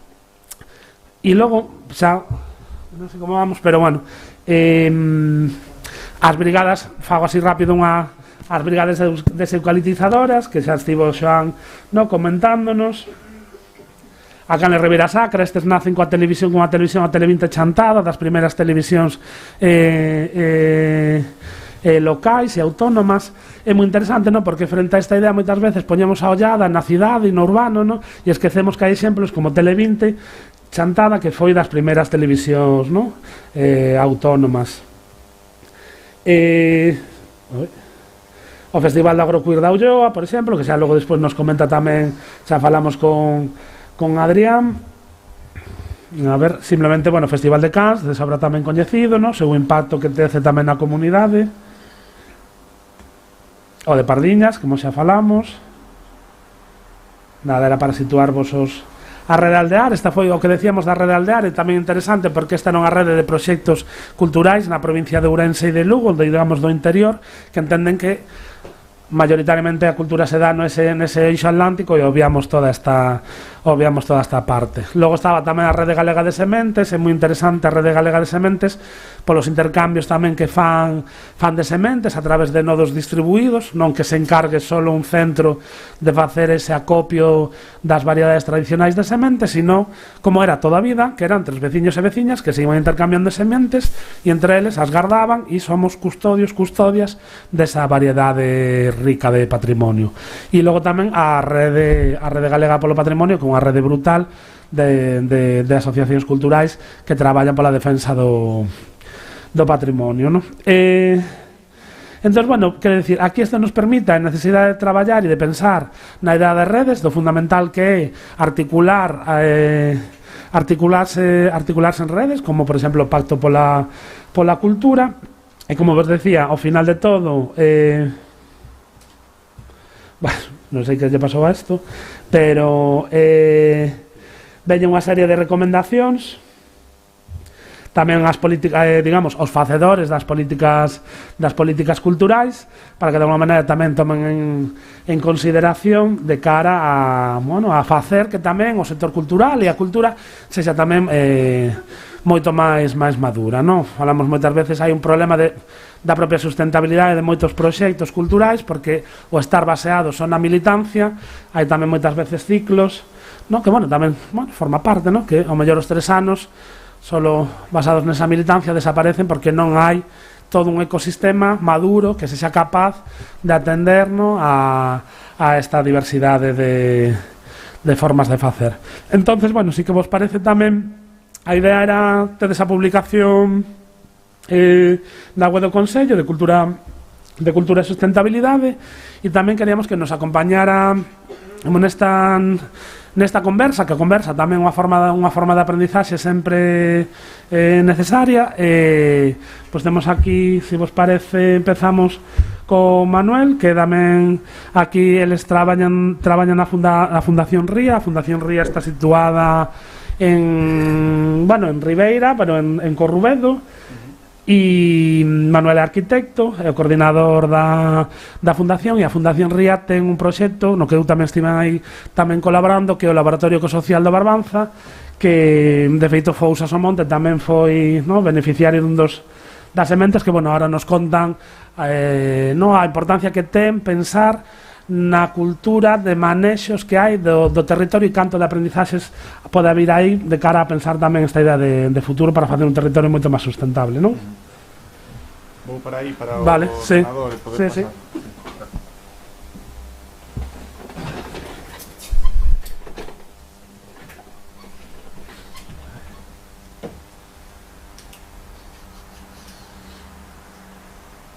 Esto, ¿no?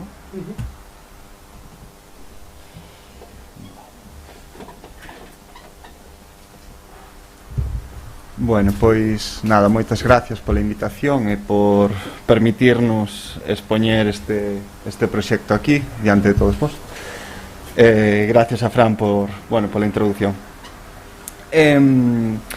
Bueno, eu son Manuel Rodríguez, como dixo Fran, son o coordinador da Fundación Ría. A Fundación Ría nace, digamos, desde unha preocupación do noso presidente fundador, David Chipperfield, que leva ligado este territorio durante 30 anos, polo desenvolvemento, digamos, deste espazo, un espazo complexo da ría, na que pasan, bueno, dinámicas múltiples, desde urbanización, explotación da terra, agraria, forestal, pesqueira, con moitísima diversidade de accións, pero neste caso, despois de varios, bueno, isto iniciouse en 2016, e despois de varios anos de desenvolvemento, mirando principalmente cara ali, viramos a mirada e comezamos a mirar tamén para o que era a parte do interior do Barbanza. Aquí dábanse outras, bueno, unhas dinámicas equilibradas co anterior, pero de aquí xorde ese proxecto que compartimos que se chama Laboratorio Ecosocial do Barbanza.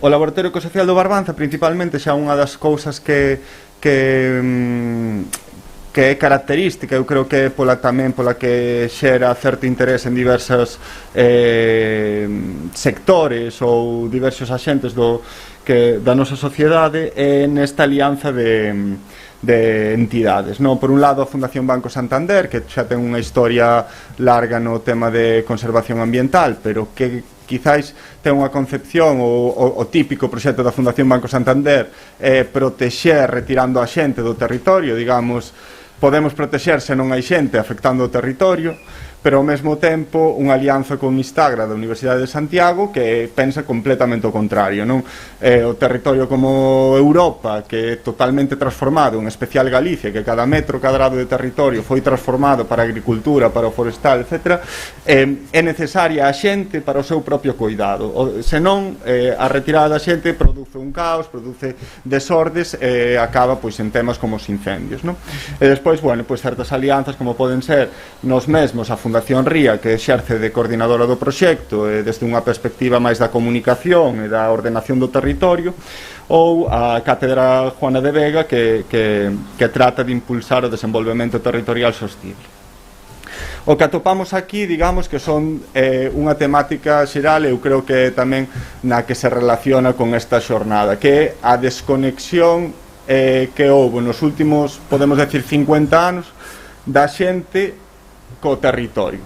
En ese sentido, a cultura eu creo que é justamente esa, xente con territorio, esas relacións equilibradas. En este caso podemos ver unha imaxe perfecta que exemplifica como a xente se desconectou dese territorio, tanto productivo, pero como identitario, que é o lugar onde pertence, considerando todo o pedazo de terra como un solar en potencia. Por outro lado, a outra parte que queda, esa desconexión do territorio cando deixa, digamos, esa explotación forestal en mans de monocultivos que non necesitan ou que non se exerce esa xestión activa e que produce desordes.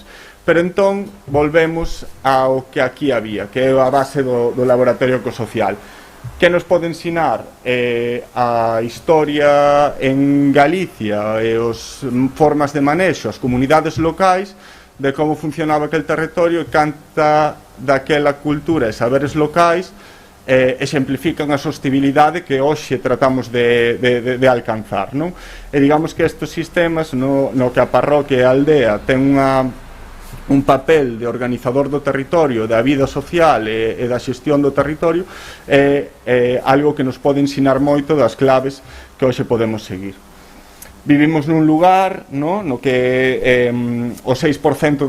temos o 6% da poboación de España, pero realmente o 50% dos asentamentos. Por lo tanto, unha poboación totalmente atomizada no territorio, moi dispersa, pero que se establece con unhas relacións, digamos, de pequena escala, pero moi conectadas en rede.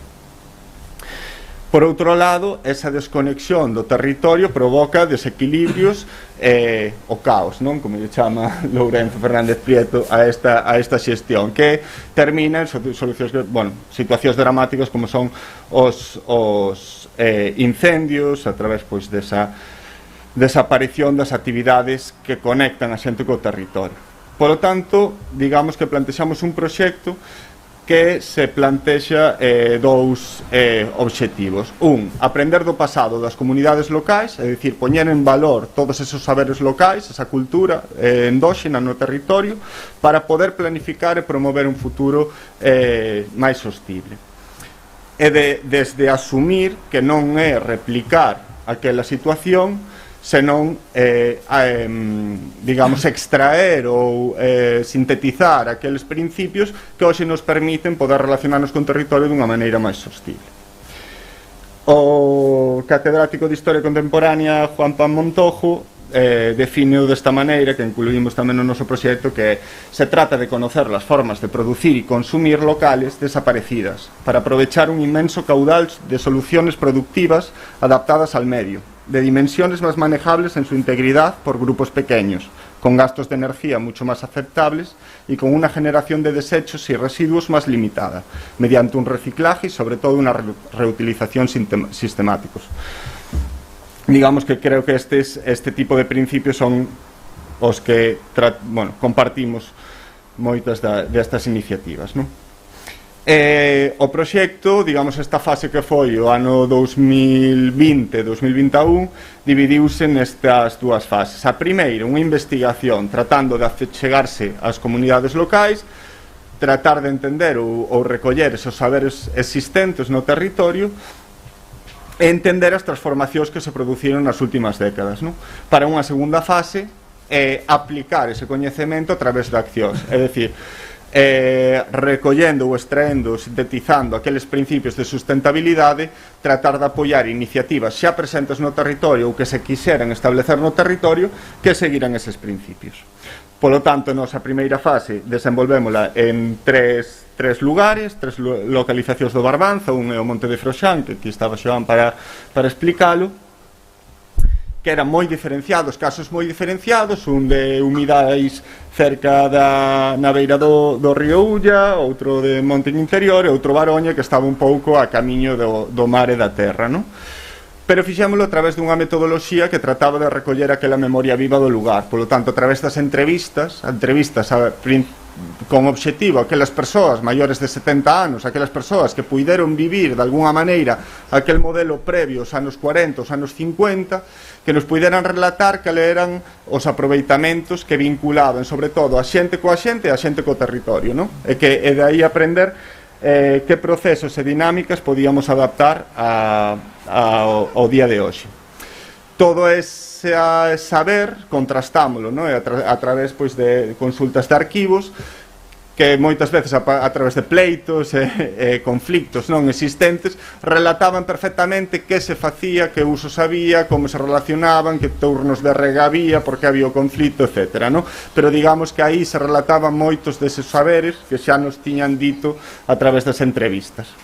E podíamos establecer pois relacións de moitos tipos, non? Como podían ser estos que xa eran mercados comarcais. Digamos, era unha xerarquía superior, pero que acababa de tecer toda unha xerarquía moito máis pequena da aldea, de pequena escala, cunha escala un pouco superior, que eran xa as feiras de gando, digamos, dunha categoría superior na que chegaban a relacionarse o territorio. Ou como esas pequenas producións moi pequenas dunha vaca, de dúas vacas, de tres vacas como moitísimo, podían coordinarse xa nos anos 20 para crear as primeiras cooperativas de leite no territorio galego. E de feito, en frente deste lugar instalouse a Nestlé nos anos 30 para fabricar, digamos, con base aquela leite de tanta calidade, non? E entender procesos de transformación que casi que exemplifican ou evidencian aquela desconexión de non entender xa as lóxicas do territorio, non? Deste mapa que aquí quizás non se ve tan ben, pero bueno, ese tecido tan intenso, no, de productivo agrario en relación coas brañas, a este intento de concentración parcelaria fallido, caída no abandono, coa rotura dos regos, de todo unhas lóxicas do territorio, ou incluso máis radical neste sentido cando as infraestructuras, digamos, que pasan por riba dun territorio que xa non ten valor, digamos, non ten valor aquel valor que tiña nos anos 40 ou 50. Entón, a través dos nosos traballos tratamos de sintetizar ese coñecemento e facelo a través de documentos, un minuto, bueno, de documentos accesibles para a cidadanía, ¿no? Digamos, ese coñecemento académico do territorio para tratar de trasladalo a documentos gráficos, ¿no? Neste caso descríbese o funcionamento da parroquia, unha entidade familiar, a casa, coa súa horta, agrupada, non? Nunha pequena aldea, con espacios comunais de agrarios ou de monte comunal, é como a agrupación de aldeas cunha entidade máis política administrativa ou un campo da feira máis flexible e comercial poden constituir esa xerarquía de parroquia. Está aí, está aí.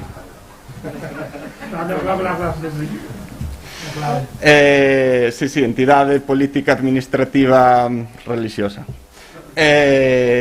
Nada, outro dos papeles o do monte comunal, unha conexión directísima da xente do territorio e da xestión activa do territorio, que hoxe en día podemos atopar novas formas, digamos, ou que tratan de volver a ese funcionamento máis mixto e polifuncional do territorio, pero que faise tamén a través deste tipo de xornadas, non, nas que tratamos de, ou que tratan, máis ben, nós recoñecemos este tipo de iniciativas, nas que tratan de reconectar a xente co territorio desde as idades máis temperás, non? E aquí, pois, bueno, extraer esos principios para novas iniciativas que son, bueno, algúns como a xestión comunitaria, etcétera, etcétera. Bueno, punto último, deixeme pasar rapidísimamente, o valor tamén de isto, non? Coller esta información, devolverlle ás comunidades. Bueno, estes son os proxectos que apoiamos, que simplificaban este tipo de valores, e a comunicación. A comunicación, nós, desde a premisa de o coñecemento ten que valer para algo, ten que poñerse en marcha, ten que devolverse, digamos, á sociedade, non? Polo tanto, as entrevistas graváronse todas, para poder estar nun fondo que tenga USC de terra e memoria, para que poidan estar a disposición dos investigadores con 300 fragmentos indexados, unha páxina web en 3 idiomas coa que se permite tanto ver estes artigos escritos como un mapa das transformacións do territorio, redes sociais para que en Facebook e Instagram podamos ver, digamos, as evolucións do proxecto, incluso tamén os fragmentos das entrevistas en YouTube, e sobre todo este libro editado en 3 idiomas, non, con ese afán de internacionalizar tamén os casos de estudo do Barbanza, que permiten, digamos, transmitir todos estes aprendizaxes. E nada, agradecementos á xente que o fixo posible e algúns datos de interese por se calquera quere consultar. O libro está en PDF e descargable gratuitamente na página web, podedelo ver, e nada máis.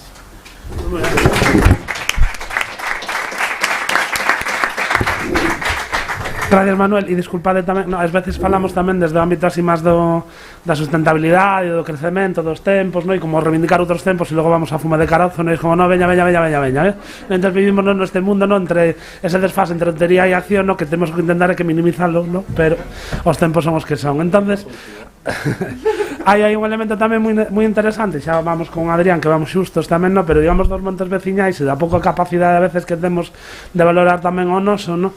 E hai moitos contextos, como mellor son cidades grandes como Nova York ou Londres, non, nas que están reivindicando os hortos urbáns e os comuns e outras formas de facer, no, de ocupar as plazas e das gobernanzas entre esas comunidades, no, e digamos esos exemplos dos comuns que vai máis alá do Estado ou vai máis alá da empresa, e eso como son os grandes exemplos. E logo temos cidades como Vigo, que ten máis de 300.000 habitantes, que ten o 13% do seu territorio en monte veciñal en común. Un monte veciñal, o sea, o 13% do territorio está xestionado polos veciños, no?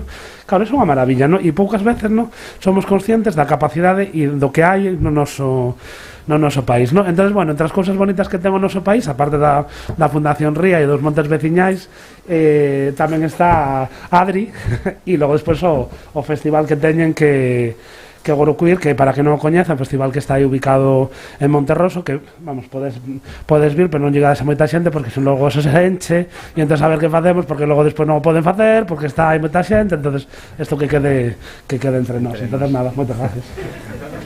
Vale, gracias a vos, perdón, bueno, vou poñer, bueno, cortasme ti cando... Pois, bueno, moitas gracias Alberto polo convite, a Diputación pola organización e tamén especialmente por esas xornadas de memoria diversas que eu tiven a sorte de ir como público e, bueno, como parabéns por eso. Gracias tamén ás compas que están interpretando que esas tarefas tan invisibles e tan necesarias sempre.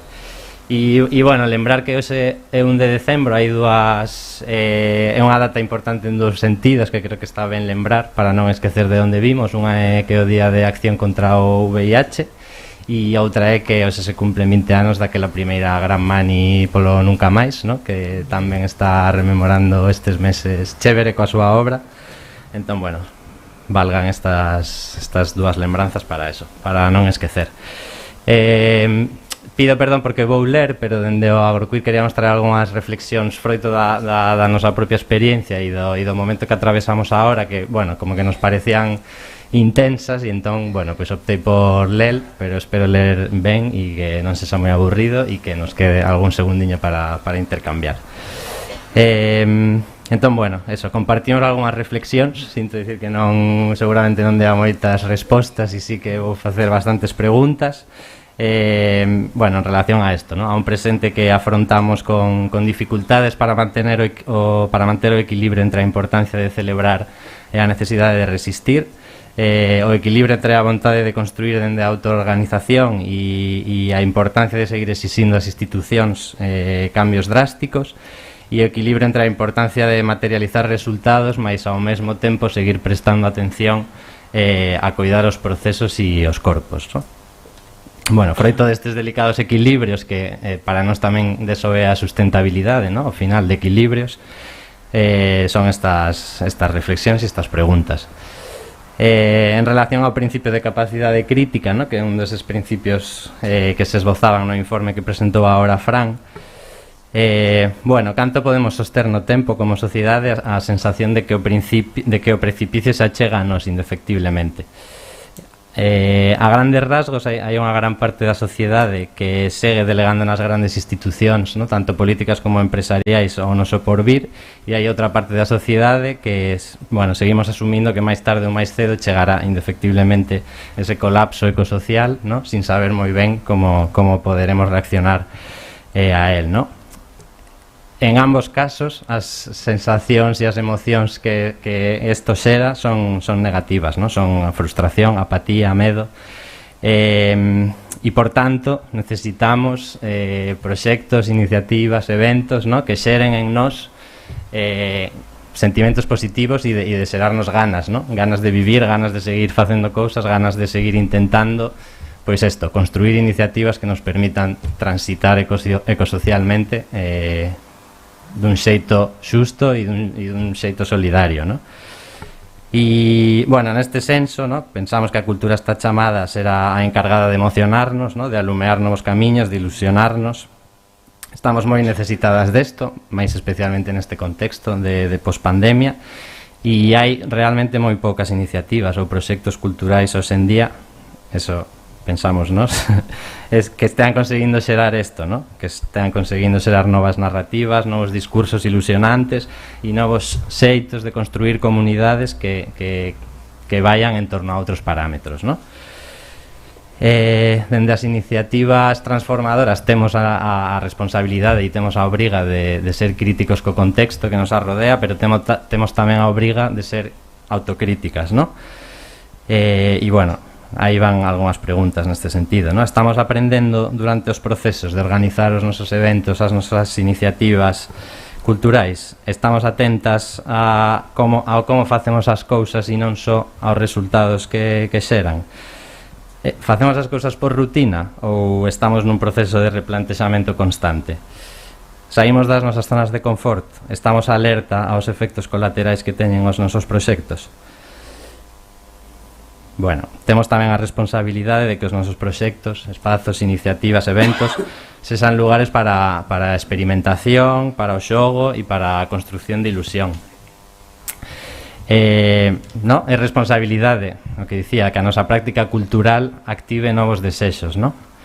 E decimos dende a práctica porque este é outro tema que nos parece importante, no? E en relación tamén ao exemplo que poñía Fran deste cartaz que tiñamos na primeira edición sobre o leite, no? Podemos decir moitas cosas, no? Adoitamos volcar gran parte das nosas enerxías en discursos, pero quedámonos curtas no terreo dos feitos e das accións, no? E bueno, dicía fai pouco, vou ler unha cita tamén de Amador Fernández Sabater, que dicía: podemos ser situacionistas, trotskistas ou anarquistas en redes para olvidar nuestra triste vida neoliberal de todos los días, ¿no? Decimos cosas que estamos muy lejos de esbozar en comportamientos. Y decía: este sucedáneo del deseo no es un mientras tanto, sino que detiene el deseo, frena el acontecimiento. Es decir, es directamente factor de parálisis, un dispositivo de captura de la energía, las ganas, las expectativas, el tiempo, el pensamiento. Bueno, todas estas ideas que intentei transmitir son as únicas que pensamos no medio e longo prazo poden axudar a garantir a sostibilidade das nosas comunidades e proxectos nunha realidade que seguramente vai a ser cada vez máis complicada, ¿no?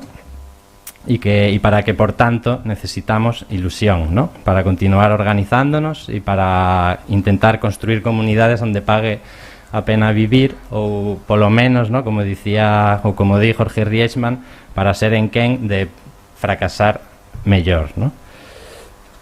Non imos ser capaces de facer isto cada unha ou cada proxecto dende os nosos recunchos, evidentemente, ¿no?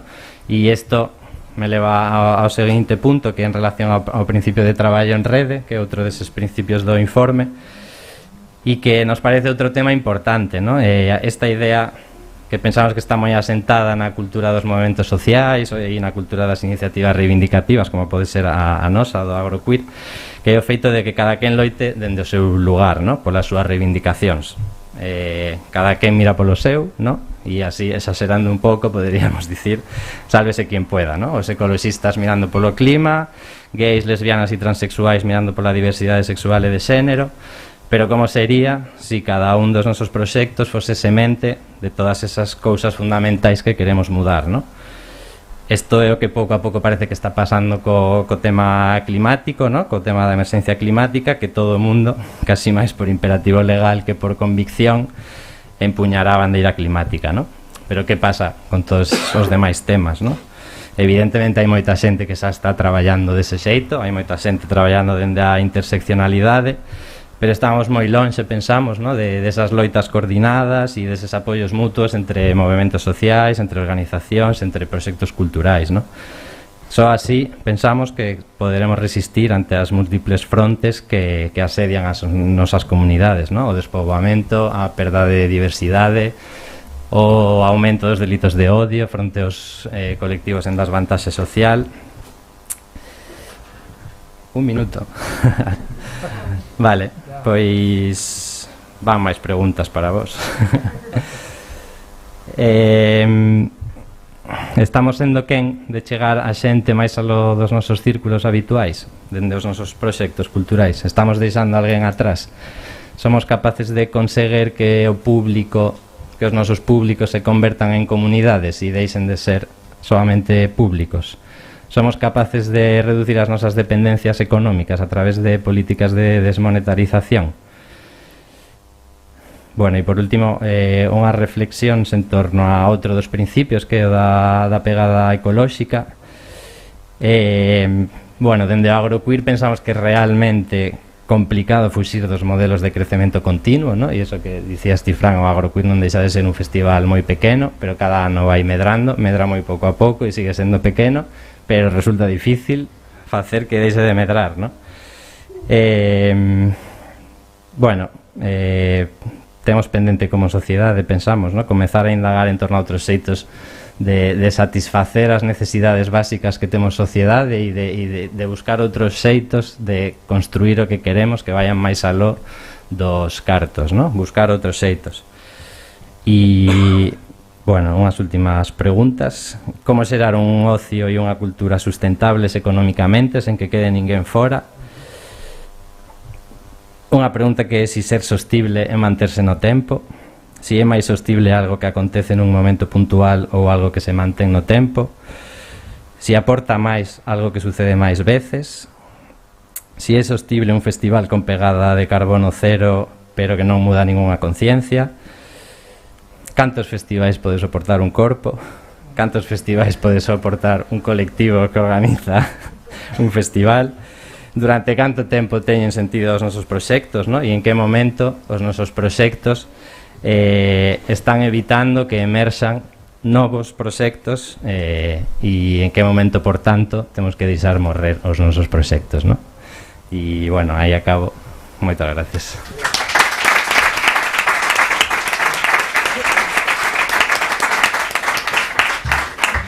Pois parece que esta mesa máis que aclarar, no único que fixo foi abrir, no? Abrir máis dúdas, pero bueno, como sempre vamos ter que vivir tamén nese mar de dúdas e no, continuando con esta idea de activar dentro do desexo, todos temos tamén o desexo de ver al lado, no? Que creo que nos acompañan agora, así que, pois, nada, que moitas gracias e seguimos. Sí, se vos parece, podes facerlle preguntas agora no espazo de descanso, que vai a ser no rango de arriba, onde está al lado, con un grupo moi sostible, non é vivido da poesía, algo que parece imposible, levantarnos os máis e faremos, aprenderemos para tomar un café e en 15 minutos estaremos de volta. Moi ben.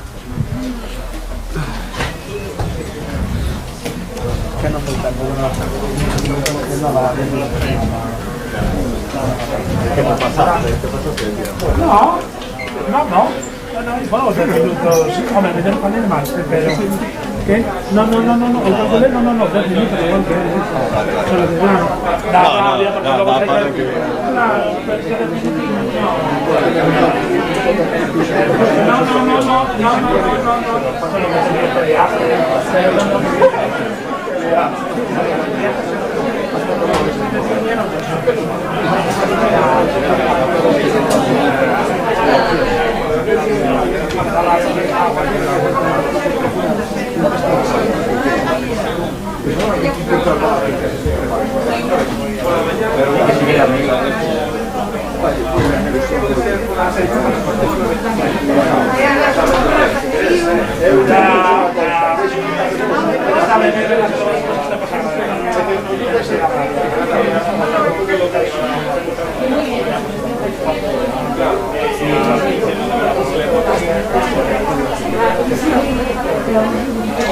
Se puede ser mejor.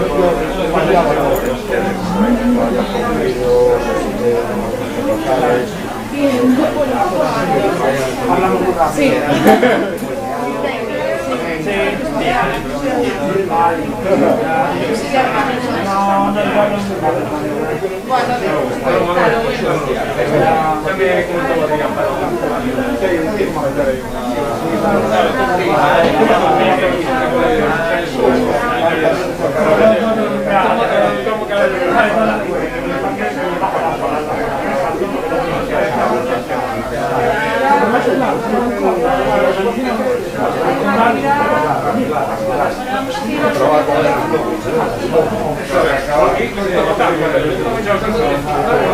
Economía.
vamos tentar disfrutar deste espazo que temos aquí nesta mesa, que vai ser de sustentabilidade política, porque hai así como un ritmo super frenético, non tantas cousas interesantes, dá para facer unhas segundas xornadas pro ano recuperando máis contidos. Nesta mesa vai falar Andrea Rico, que é educadora social, pedagoga, é socia da cooperativa Rexenerando, é unha cooperativa que traballa en desenvolvemento de proxectos socioculturais alicerzados basicamente en 3 eixos, que serían participación social, perspectiva feminista e dignificación da cultura, memoria e lingua. E seguro que pode traer tamén como exemplos de casos concretos. Aquí está tamén David Rodríguez. David é escritor, bueno, ten distintos xéneros, pero sobre todo parece interesante para o caso o seu traballo como ensaísta, todas as reflexións que leva facendo desde 2005 no seu blog O Funambulista Coxo, ¿no? que traballan que reflexionan entre a cultura e o político. E en particular tamén é de interese o seu libro que publicou en 2018, Resistencia Popular na era do capitalismo sen democracia, unha ollada galega. Cando falábamos nos previamente un pouco de como estruturar, non? Ou de que ideas chaves traer para a sesión de hoxe, parecíanos que unha cousa fundamental para comezar era casi como un glosario, non? Ou unha definición do que entendemos por cultura, xa que hai moitas veces esa facilidade de confundir cultura con industria cultural ou con produtos ou servizos culturais, pero tamén hai ese outro concepto máis alargado de cultura, non? Que é o que falamos cando falamos de participación e de formas de vida, que realmente, se o título das xornadas é A cultura é un dereito, casi parece contradictorio con entender que é unha forma de vida, porque se é unha forma de vida, a cultura é punto, non? Entón, igual esa primeira chega de marco teórico pode ser así un punto de partida e logo intentaremos que sexa dialóxico e poder ir traendo novas ideas. Queres empezar ti, David? Moi ben.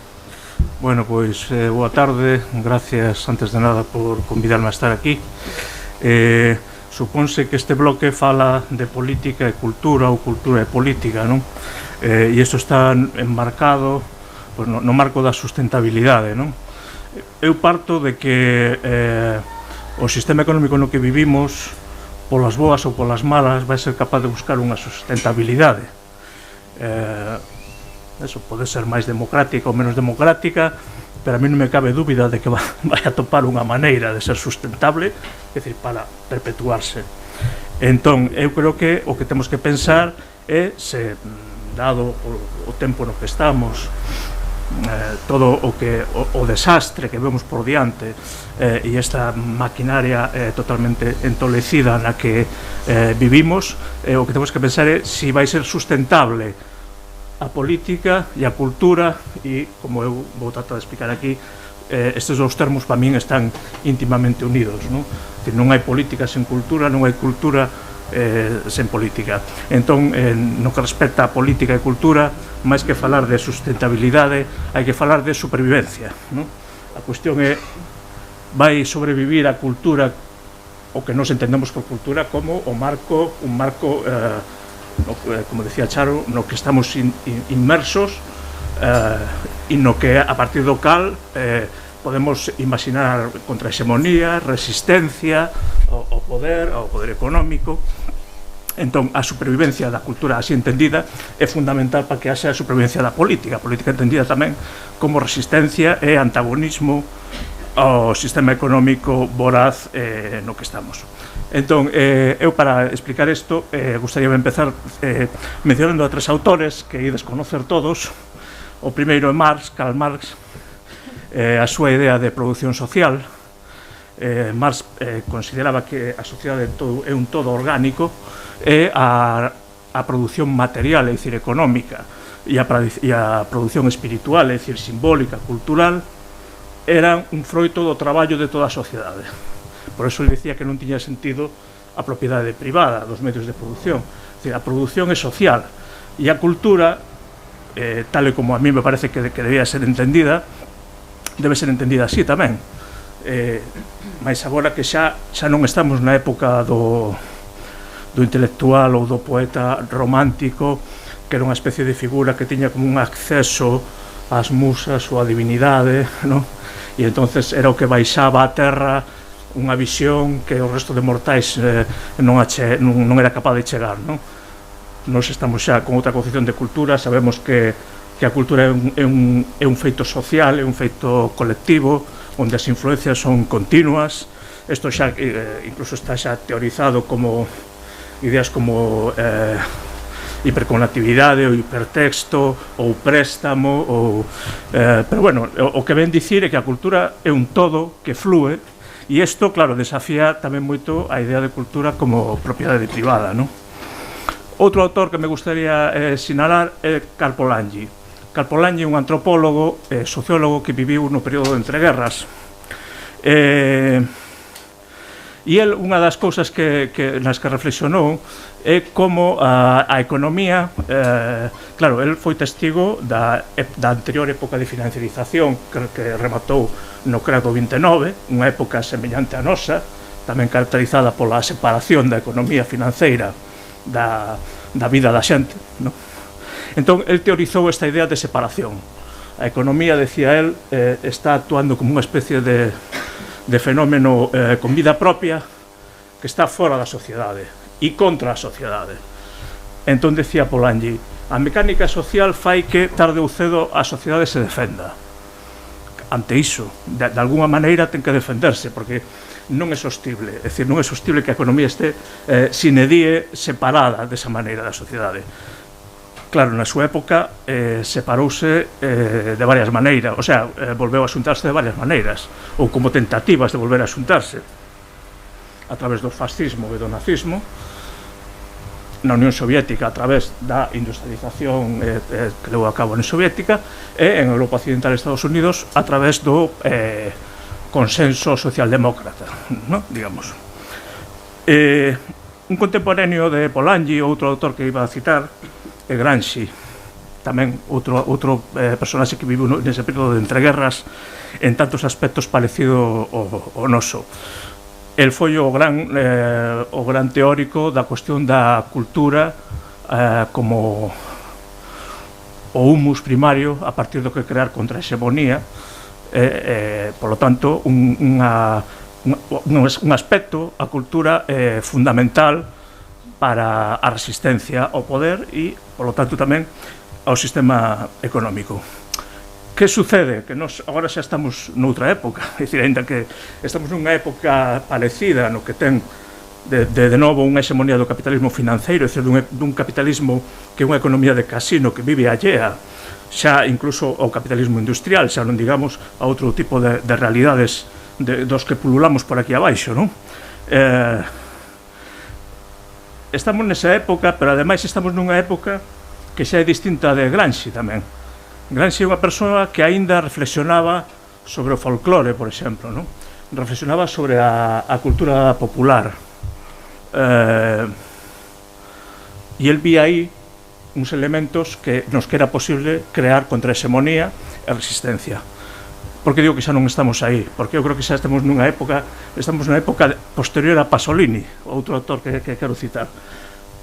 Pasolini é un tipo que dixo: co fin da Italia preindustrial e subalterna, coa entrada de todo o sur de Italia na lógica do Estado do capitalismo, esa cultura subalterna está morrendo. Dice, estamos camiñando cara a homologación cultural, dice, estamos integrados na lógica do capital, tamén na lógica cultural do capital. Claro, esa integración deixa poucos espazos para a resistencia. Fora dos espazos que conscientemente creamos, que eu creo que é o que temos que facer agora. Hai que crearlos conscientemente. Na época de... me cortas. Na época de Gramsci, aínda había realidades, o mismo que os contemporáneos de Gramsci, a xeración nos aquí, aínda estudaban o folclore das aldeas galegas, e os, bueno, cada unha as súas claves, evidentemente as claves da xeración nos non eran claves marxistas como as de Gramsci. A xeración nos miraba máis a aldea galega como unha reserva dun ethos, non? Que estaba, en certa forma, fora do capitalismo e querían como conservalo aí, que eso é imposible, claro, pero eles aspiraban, non? Eran idealistas a este nivel, non? Gramsci era máis realista, el sabía que o capitalismo iba a acabar impoñéndose, o que decía é, pero estes elementos que aínda perviven, a partir desto temos que crear a contrahexemonía. Ben, como decía, nós xa non estamos aí, nós estamos na época da homologación, a época na que a lógica cultural do capitalismo penetra en todo, atravésanos totalmente, e prácticamente desde que hai internet e televisión, de todo tipo de televisión, bueno, que hai agora, dá igual estar na, como se chama, a plaza esta de Nova York do fin de ano, dá igual estar Times Square que estar nunha aldea de Boiro. É dicir, o capitalismo penetra, xa non hai lugares a salvo, non hai reservorios culturais a salvo. Estamos tamén na época posterior a Guy Debord, o teorizador da sociedade do espectáculo. Por lo tanto, estamos relegados a ser consumidores pasivos de cultura producida por las grandes plataformas, ahora o capitalismo de plataformas, os grandes conglomerados mediáticos, etcétera.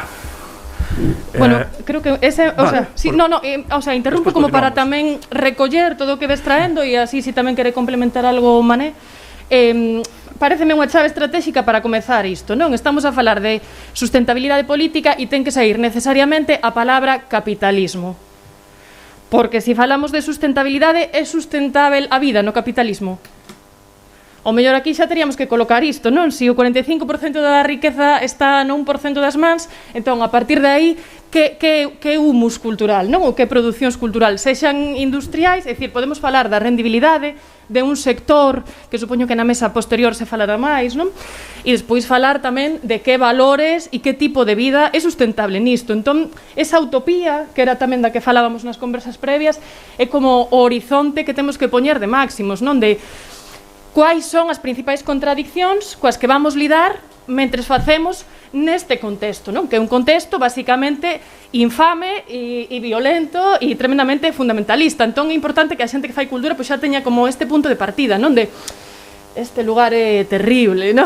Entón vamos, non sei de que maneira facer e de que maneira pois ter alianzas no sentido de todos eses lavados de cara que colocaban tamén nas mesas previas, non? E para poder facer dunha maneira que sexa pois tamén como colocou Xoán Evans, que me pareceu moi interesante, non? Unha cultura para a liberación. Se o de sustentable non lo roubaron, o de liberación pode ser eficaz, o mellor, para que entendamos mellor, ou incluso non definir a nosa, sino definir a outra, de hai unha cultura para a opresión, ou hai unha cultura para a connivencia co capitalismo, e que a xente que fai esa reproducción sinta un pouco, polo menos, de vergonza, non? Por aí o mellor non colle, non sei, Mané, vos que traballades na cooperativa con proxectos e con procesos máis que con produtos, que exemplos podrías traer de como se camiña para esas utopías? Sí, eu estaba a pensar agora, non sei se tirar do fío este que me lanzas ou dar un paso atrás primeiro, non? Porque sinto que tamén, bueno, quero como, aparte de agradecer e de celebrar, non? O poder estar aquí. E digo tamén como notando esta urxencia e esta tensión entre bueno, vimos xente de moitos lugares con moita expectativa, con moitas ganas de facer e como, non? E eu, sí, tamén estou como moi inspirada agora, tiña medo de non ter nada que dicir e agora teño medo de, Dios, como procesar todo o que me está pasando, non? Dende as 4 da tarde. E tamén como que extraer do que me parece relevante que podería compartir do que nos facemos ou do que eu fago e nos facemos en Rexenerando, non? Entón, sí, estou así como, non? Ainda enganchada coa pregunta de que é cultura ou que era unha das primeiras cousas que nos lanzabas e sí, creo que vou a dar un paso atrás para despois reenganchar porque isto estaba nas nosas conversas, non? Como esta polisemia que está aquí presente dende o comezo e que celebro, porque entón sinto que sí, facemos cultura e sí, somos unha xente, non? Porque esta mesma pregunta témola nós internamente, como a que lle chamamos cultura? Como nos presentamos ao mundo, non? Como axentes culturais, que quere dicir isto para nós e como facemos? Entón sí, celebro que máis alá que tamén, non? Dos produtos e da produción, nos facemos a través de publicacións ou de elementos que nos sirvan para divulgar o que vamos recollendo. Nos entendemos a cultura e na nosa práctica ten que ver con procesos con procesos de diálogo, sobre todo, con persoas, comunidades, a través de diferentes proxectos, e sí, creo que, bueno, que non son antitéticos, non? O produto ou a produción cos procesos e a comunidade, sino que necesariamente, e para min esta é unha das chaves tamén, viña para Boiro pensando isto, como, bueno, como esta conexión e esta complementariedade, non? Dende as creadoras, ¿no? A creación cultural, as persoas que crean no cinema, na música, na literatura, e que ás veces tamén partimos, ¿no? De unha necesidade de introspección ou de ensimismamento, pero que estea en conexión ¿no? Co que pasa no mundo. Bueno, non sei, xa vedes que vai má cabeza como hai programa. Entón, sí. Algún exemplo práctico dos vosos poden ser útiles tamén para que a xente, se non coñece o vosso traballo na cooperativa, se imagine, non sei... Sí, bueno, traí algún proceso e tirando do outro fío que traías, no, de principais contradicións, eu penso que non podemos subestimar esta idea dos ritmos e das continuidades nos procesos, no? E esta tensión tamén me apuntaba agora, que teño unhas notas aquí que non entendo ni eu, porque como son así, caóticas, e está esta cuestión entre a necesaria reflexión, o vagar, o ter estes espazos, o darnos noso espazo de reflexionar, e a urxencia que parece que tamén temos, a urxencia por transformar, por mudar, porque pasen cousas, e por aproveitar tamén os recursos e os tempos escasos que temos. En fin, isto é un reto e unha tensión, unha contradición e un desafío, e todo xunto. Nos en Rexenerando, como para tamén traer un pouco, contarvos quen somos nós e como entendemos isto, trouxen 3 exemplos que vou a nomear así, como que rescatéis estes, non? Un ten que ver con un dos primeiros proxectos que comezamos, que é sobre a historia do Ferrol Rebelde, e que ten que ver tamén con, máis alá de unha cuestión historicista, con recuperar, e eu que son de Ferrol, emocionome moito cando conto isto, porque hai unha relación que seguro que todas as galegas podemos entender, de amor-odio e de, bueno, de revisar un pouco a nosa relación e a nosa historia.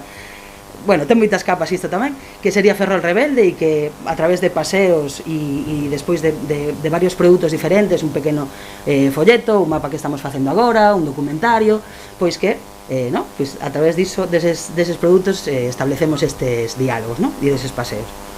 Outro é un que tamén ten moita vixencia con esta historia do COVID e de tal, que tivemos que pensar que facemos, como para poder seguir desenvolvendo proxectos e procesos neste momento COVID, e que foi un proxecto que fixemos no Concello de Bergondo a través de entrevistas a mulleres maiores, tamén mulleres maiores, bueno, de alguma maneira as marxes, as marxes do que se entende como voces autorizadas. Pois tivemos estes diálogos, etnografía, 6 cafés, chamámoslle etnografías en tempos de pandemia, que ademais ten unhas fotos chulísimas de Charo López. E a última que trouxen tamén, e que isto ten que ver con preguntarnos moitas veces, é cultura isto que facemos? Unha escola de participación cidadá nun concello da comarca de Ferrolterra é cultura?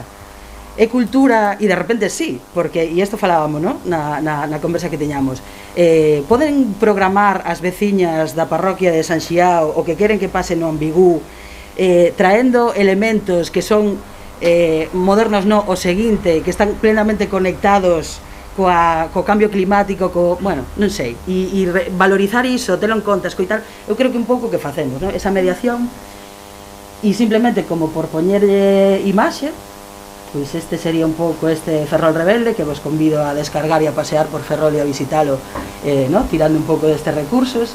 6 cafés, que esta etnografía dos coidados, onde, bueno, tamén, como intentar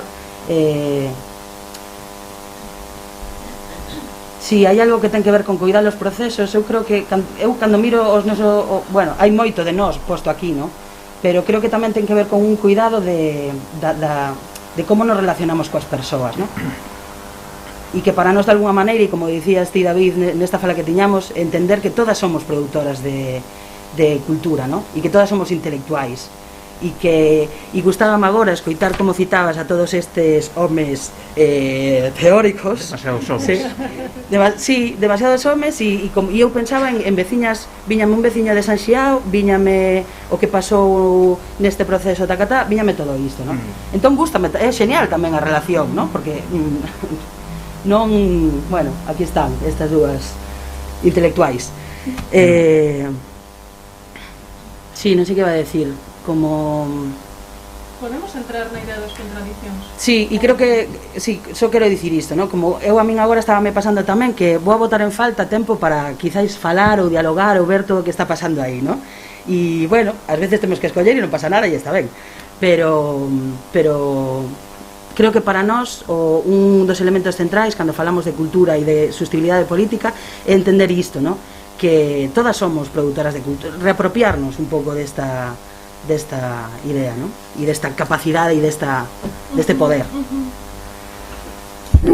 Obrigada, Mané.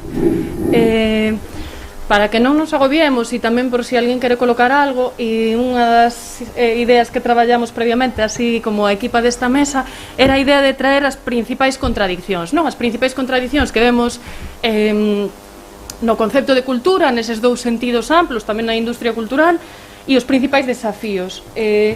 Entón non sei se queres colocarse algún en concreto. Cando Mané estaba traendo estes exemplos, a min viñame unha contradición moi evidente, que é entre as profesionais da industria cultural e despois esta idea dos procesos nos quais pois un grupo de teatro amateur non vai cobrar, pero entendemos que está moi ben que o fagan, e ao mellor hai outras persoas que fan teatro, pero entón esas deberían...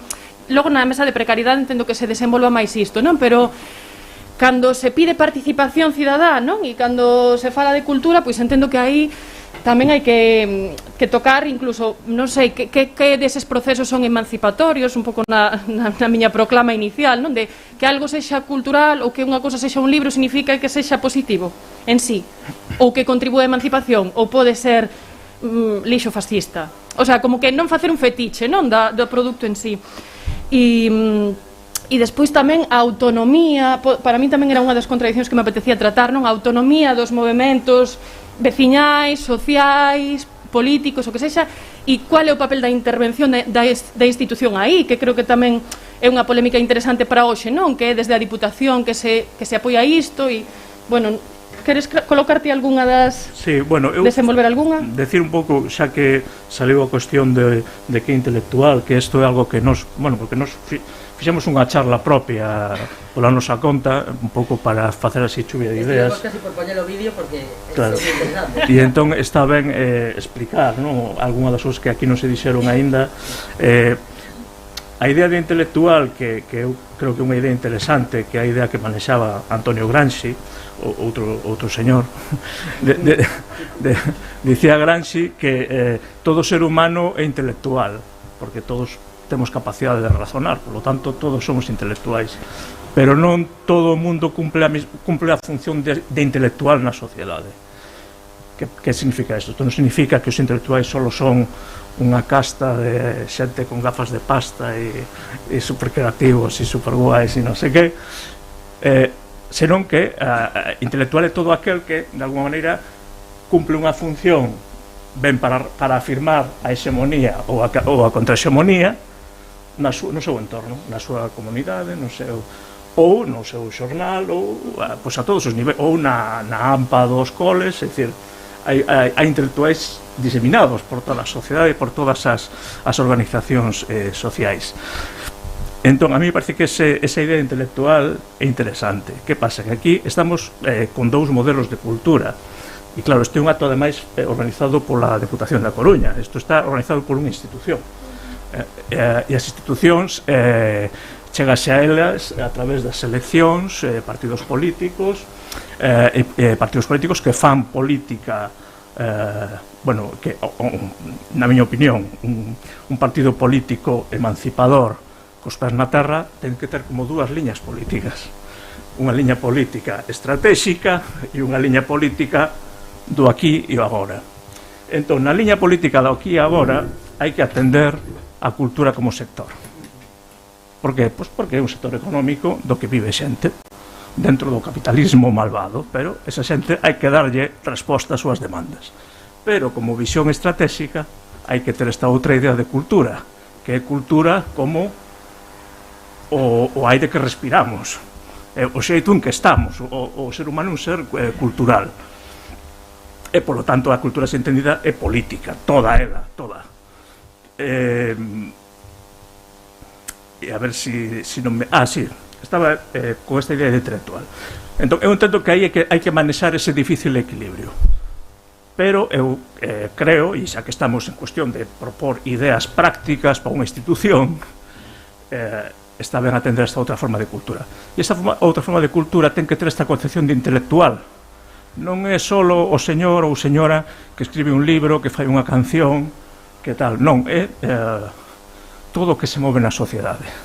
E despois hai outra idea de intelectual tamén gramsciana. Gramsci decía que o partido é o intelectual colectivo. O intelectual colectivo que se organiza para a emancipación. E a mí me gusta esta idea do intelectual colectivo. Eu creo que hai que estender isto máis alá do partido. Eu nisto tamén son clásico, creo que os partidos son necesarios, son ferramentas útiles, pero tamén creo que na sociedade hai outros intelectuais colectivos, pois, por exemplo, Regenerando é un intelectual colectivo. As charlas que eu vin antes desta estaban cheas de intelectuais colectivos. A mí me gustaron porque todas iban nesta liña. Son todo proxectos de intelectuais colectivos. Non é cultura mercantil puramente, aínda que tamén pode haber xente que viva deso. Entón, a mí me parece fundamental apoiar este tipo de política e apoiar este tipo de intelectuais colectivos, non? E despois, bueno, despois digo outra cosa así tamén. Sí, porque imos quedar sin tempo, xa che digo que non podemos contestar a todo. Pero por iso digo que non é antitético, non? Eu creo que non é antitético atender o sector cultural e ter esta idea de fondo. Pode ser contradictorio. Bueno, claro, que aquí... Pode ser contradictorio, pero coas contradiccións hai que apandar tamén. Quero dicir, a acción política conleva contradicción. Sí, efectivamente, e seguro que non o imos resolver hoxe, igual é destas preguntas, ¿no? E destas cuestións que quedan aquí abertas. Sí, non sei que iba a decir con isto, pero cando pensaba isto de... Igual sí, ¿no? Quedan 20 minutos, que isto soy interminable. Sí, digo porque... Pues escoite. Polo streaming, sí que tedes que falar. Sí, me encanta o que acabas de explicar, que é reubicar a mesa no sentido desas dúas líneas, porque ese é o espírito, eu creo que deste eslogan e o espírito desta xornada. Houve un tempo último no que antes da pandemia nos estábamos neso, no que a parte industrial, a parte de como sector, non é que houbera dúas líneas, é que era o 99% das políticas culturais, e non só das políticas culturais, de como a ciudadanía entendía a cultura, porque todos, como te dixes antes, estamos atravesándonos pola terminoloxía capitalista. Empezamos a falar de nós mesmos como produtores culturais, consumo cultural, produtos culturais, bueno, toda a terminoloxía fala desde o punto de vista economicista. Entón, en algún momento pensamos, pero non é que non teña, claro que teña que convivir, pero que non teña unha ao 99% do espazo e outra ao 1%, que nos olvidemos tan rapidamente que a cultura é moito máis, como estás dicindo, afecta as nosas vidas de forma moito máis grande que só exclusivamente a través da economía. Entonces, a razón de ser desta mesa era de que hai unha maneira de traballar en cultura en ese aspecto que só busca un rendimento económico, que é super legítimo para os que se dedican a eso e para os que se dedican a vender orquestas, os que se dedican a vender series de Netflix, eso é super legítimo, pero que eso non pode ser o 99% o que se lle chame cultura. Ten que haber un outro, e sobre todo as institucións o que teñen que atender, sobre todo, a reequilibrar ese outro que é o que nos afecta a vida. Entón, esta mesa era para que decir que valores trasladamos a través da cultura. O sea, nos metemos na roda, trasladamos só os valores economicistas, nos trasladamos outro tipo de valores para a vida, que tamén a cultura é unha ferramenta para eso. Sí, e eu que precisamente isto é o que quería dicir, no? Que non me parece antitético, que pode haber un rendemento económico, pero que podes introducir estas outras lógicas que el fala, no? Máis estratégicas ou máis de... Eu non quero pensar a longo prazo de futuro, creo que xa están aquí, no? E que temos que, con esa visión de futuro, incorporalo. E penso que nós, na nosa práctica, somos unha empresa, facturamos por estes traballos e de fondo facémolo con uns valores e con unhas prácticas que o que queren é traballar con persoas e con procesos que buscan outra, e esta é a idea tamén para mí, no? Que teñen outra retribución e outra contrapartida. Quizás ese grupo de traballo amador ou a Asamblea de Veciñas de San Xiao en Narón non vai cobrar por estar ali, pero van a pasar cousas que van a redundar no seu benestar. Entón, isto é riqueza tamén, non? E isto é... sí. Eu creo que hai un rendemento social, non só hai un rendemento económico, e é unha variable que hai que ter en conta. E ora volvo ao que dicía antes, no? Cando falaba ao principio de Polanyi e a separación, eu creo que temos que procurar volver a unir, porque tamén a cultura é unha cousa que está cada vez máis separada da xente. A cultura é algo que se fai e que nos miramos e que nos ven dada, non? Mesmo con internet, que traía a promesa de que era máis posible crear cultura desde abaixo, non? A través das redes, pero vemos que todo eso está mediatizado polas grandes empresas e ao final a rede tampouco é nosa, non? E bueno, a máxima separación que se dá agora é o algoritmo, eso xa é o máximo da separación, porque xa é unha fórmula matemática a que decide cousas. Entón, eso, claro, eu creo que hai un malestar coa cultura, non nos termos de Freud, pero hai un malestar coa cultura, igual que hai un malestar coa economía e coa política, que se expresa de moitas maneiras. E eu creo que na cultura, se algo define o tempo presente, é a nostalgia. Creo que estamos rodeados de nostalgia por todos lados. Nostalgia de... Vensea de Arcadias felices del pasado, os tempos socialdemócratas, o mundo agrario de non sei onde, a tribu de non sei que lugar, ven nostalgia, bueno, esta rapaza manchega que está de moda ahora, a novela esta de moda, ¿no? Mis padres tenían un piso y un trabajo, exactamente. Incluso a nivel musical, a música que se está producindo agora, non? Entre nós as mesmas tanxugueiras, non? Pero no Estado español Rodrigo Cuevas, a mesma Rosalía, unha especie de neocasticismo que paira por aí, bueno, en todo, en cómic, é dicir, hai unha volta a reivindicar o cotián, a reivindicar a vida da xente común, é dicir, eu creo que todo eso expresa un malestar. E eu creo que esa nostalgia tamén no tempo presente políticamente se pode canalizar de dúas grandes maneiras, unha reaccionaria e outra emancipadora, porque tamén o fenómeno neofranquista que estamos a vivir no Estado español é unha forma de nostalgia.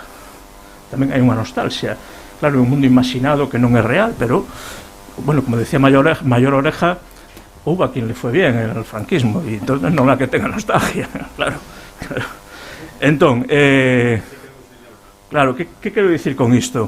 Que para min esta nostalgia o que expresa esta separación que se dá a todos os niveis, cultural, económico, político, entre os centros de poder e de produción e a xente do común. Temos a impresión de que non dominamos nin a economía, nin dominamos a política, nin dominamos a cultura que consumimos, e eu creo que este malestar, esta nostalgia, o que expresa é ganas de coller as rendas. Cando a mesma dereita che di que é soberanista de forma falsaria e retórica, non? O que che está dicindo é sei que queredes coller as rendas, non? Notades que a vosa vida se vos vai. Bueno, por eso creo que esta idea de cultura como creación desde abaixo, intelectuais colectivos moi apegados ao territorio, moi inseridos na comunidade, é o que pode axudar a que este momento de nostalgia se dirixa dunha forma emancipadora. Por eso decía que é necesaria a cultura en vinculación coa política. É dicir, aí está a emancipación. Por qué? Porque senón o que vai pasar é que, bueno, o que pasou na época de Polanyi, o fascismo tamén atendeu un malestar na cultura que había. É dicir, o nazismo tamén apelaba a volta á aldea xermana como Arcadia e como lugar seguro ante uns tempos de zozobra, non? E isto tamén está pasando agora aquí, todo o discurso anti-inmigración. Non sei se viste o vídeo de Zemmour, o tío este de extrema dereita francés, sacou un vídeo electoral de inicio de campaña electoral que é pura nostalgia pola Francia perdida, non? É dicir, eu creo que nós temos que tamén reaccionar, e para eso que necesitamos é crear cultura de base e, como quen di, crear a cultura popular que xa perdemos, non? Sí, eu quero, e sí, como, o sea, quero dicir que concordo con isto. Agora como vin que había unha palabra xa. Sí. Despois, se queda tempo, como retomo. Non, pero se parece guai. Desculpas por provocar o... No, eu era un comentario na liña do que estades comentando. Vamos a ver, eu creo que efectivamente na mesa están saindo as dúas concepcións do termo cultura, non? Por un lado, como se dixo, a cultura en tanto sector que non é únicamente na súa dimensión económica, senón tamén na súa a cultura economía, pero tamén cultura e sociedade, cultura, é dicir, é patrimonio, identidade, pero é un sector ao que hai que atender, no aquí e no agora, como decía David, non? E despois a concepción da cultura que explicaba Charo ao comezo, non? É dicir, bueno, a cultura como o conxunto de modos ou de formas de relación social, non? Na que nos fan, da que facemos parte e que nos conforman tamén, non? A min esa segunda visión, digamos, que vai máis alá das políticas concretas do aquí e do agora para atender ou planificar as demandas dun determinado sector, a min esta primeira é a que máis me interesa, porque creo que esa é a visión que vai ligada xustamente ao sentido da mesa, non? Que é a función política da cultura, non?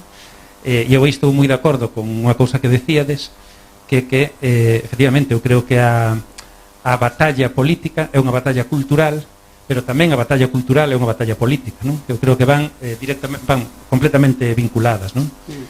E agora quero facer unha pregunta despois desta reflexión, que é: noutros momentos os movementos transformadores, no século XX, por exemplo, sin retrotraernos máis, non? As forzas políticas transformadoras de esquerda definiron estrategias para dar batalla cultural como unha batalla política, non? Penso, por exemplo, pois nos partidos de esquerda, no Partido Comunista Italiano, en forzas transformadoras que definían, pois, por exemplo, a defensa e a conformación dunha cultura de clase, non? Con escolas, no Estado español ou na Galiza, con ateneos, con escolas, toda unha cultura, digamos, do asociacionismo, do tecido de base, que defendía unha determinada maneira de cultural e política, profundamente política, non? De defender unha concepción da vida e do mundo, non? Nos anos 50, 60, nas nacións e nos países oprimidos, pois desde a concepción do nacional popular, non? Que é unha proposta cultural e política, fundamentalmente cultural e política, non? Pero decía o David, e eu concordo, claro, estamos nun momento diferente e estamos no mundo da sociedade da información e no mundo virtual, donde efectivamente estamos atravesados, gústenos ou non, atravesados de contradicións e atravesados de capitalismo por todos os lados. Os propios valores do capitalismo tamén están en nós e nos invaden, e temos que estar moi alerta, digamos, para que moitas veces non sexan quen guíen a nosa acción, non? E a pregunta é: como podemos dar desde unha perspectiva transformadora a batalla cultural hoxe en día, non? É dicir, de que maneiras, con que estrategias, a través de que formas, desde o sector cultural, pero tamén en xeral, porque a batalla cultural ten que ver coa educación, cos medios de ensino, ao final a batalla cultural é a batalla dos valores, non? Dos valores que conforman a sociedade. E para min esa é, sinceramente, a gran preocupación. Para min ese é o gran tema, porque creo que David de alguma maneira tamén o decía, e ti tamén o comentabas. Penso que neste momento digamos, hai unha batalla cultural en marcha e a dereita, o ámbito reaccionario, a ultradereita disfrazada de diferentes formas, pois está avanzando e está dando esa batalla cultural sen complexos, non? Como temos que dar desde unha perspectiva transformadora esa batalla, non? Claro, para min, a miña resposta ten que ver coa reflexión, non? Que antes me gardaba, e dende a nosa experiencia creo que hai moitas capas aquí, non? Nos facémolo a un nivel micro nas relacións e nos pequenos proxectos que facemos. E sí, quero pensar que nesta, o sea, a nos conecta moito esta idea tamén, no? da historia colectiva, da historia persoal e nesta idea emancipatoria que me gusta nomear, gustame esta idea de retroinnovación, no? E de innovar dende máis que de neocasticismo. Entón, creo que hai estas dúas vías, no? Posibles para esta reconexión. E nos facémolo un pouco dende aí, no? Contestando a túa pregunta. O sea, nos, ademais de un produto cultural que pode ser unha publicación e todo isto, neses procesos non está, eses espazos facémolos cunha consciencia política moi clara, cos nosos valores, dende o feminismo, ecoloxismo, a defensa da lingua e lembro unha entrevista que nos fixeras, no? Onde falábamos de que estamos moi connotadas e nos a cada espazo que imos é patente e non, no? E é unha aposta tamén política e entón pasan dúas cousas. Unha, que facemos conscientemente este diálogo en torno a isto, no? Como facernos consciente das contradicións que nos habitan, dos retos que temos colectivos, individuais como comunidade, e isto levámolos á asamblea de non sei donde, a conversa con estas mulleres, hai todo isto. E outra, ai que me perdo, e quería dicilo. Sí. Si te ven en calquera momento, recupera. Sí.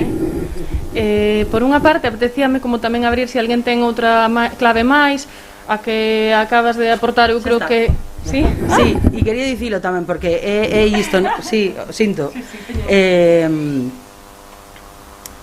Como traer unha... Non é unha anécdota, ou é algo que nos pasa, no? Por exemplo, coa cuestión lingüística.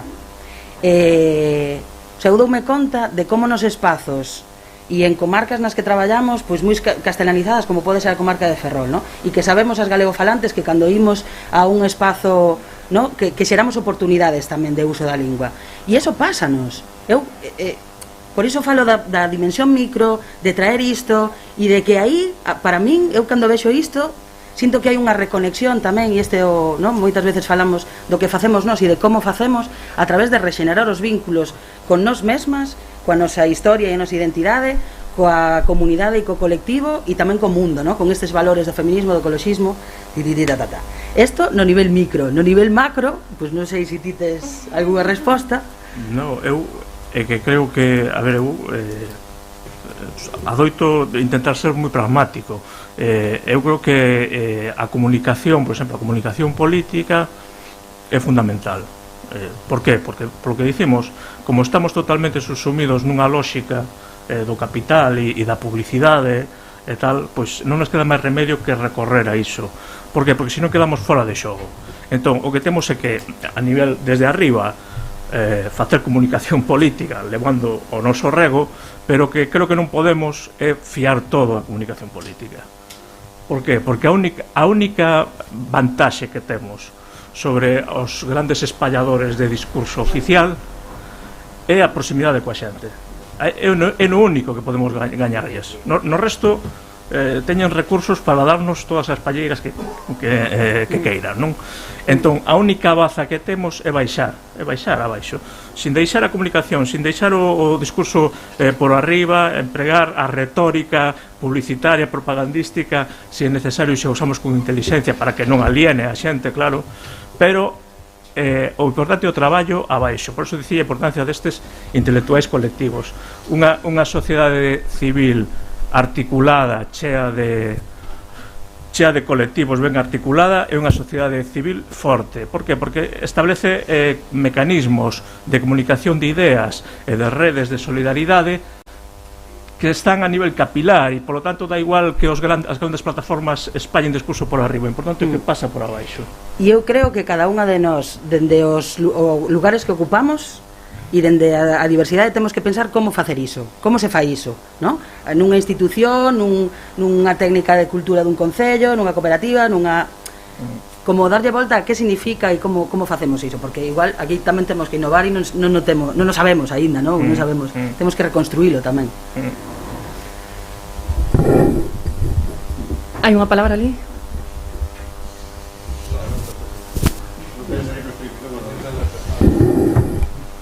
Boas tardes, eu chamo-me Manolo, veño básicamente a representación dun colectivo agroecológico que se chama Sexos.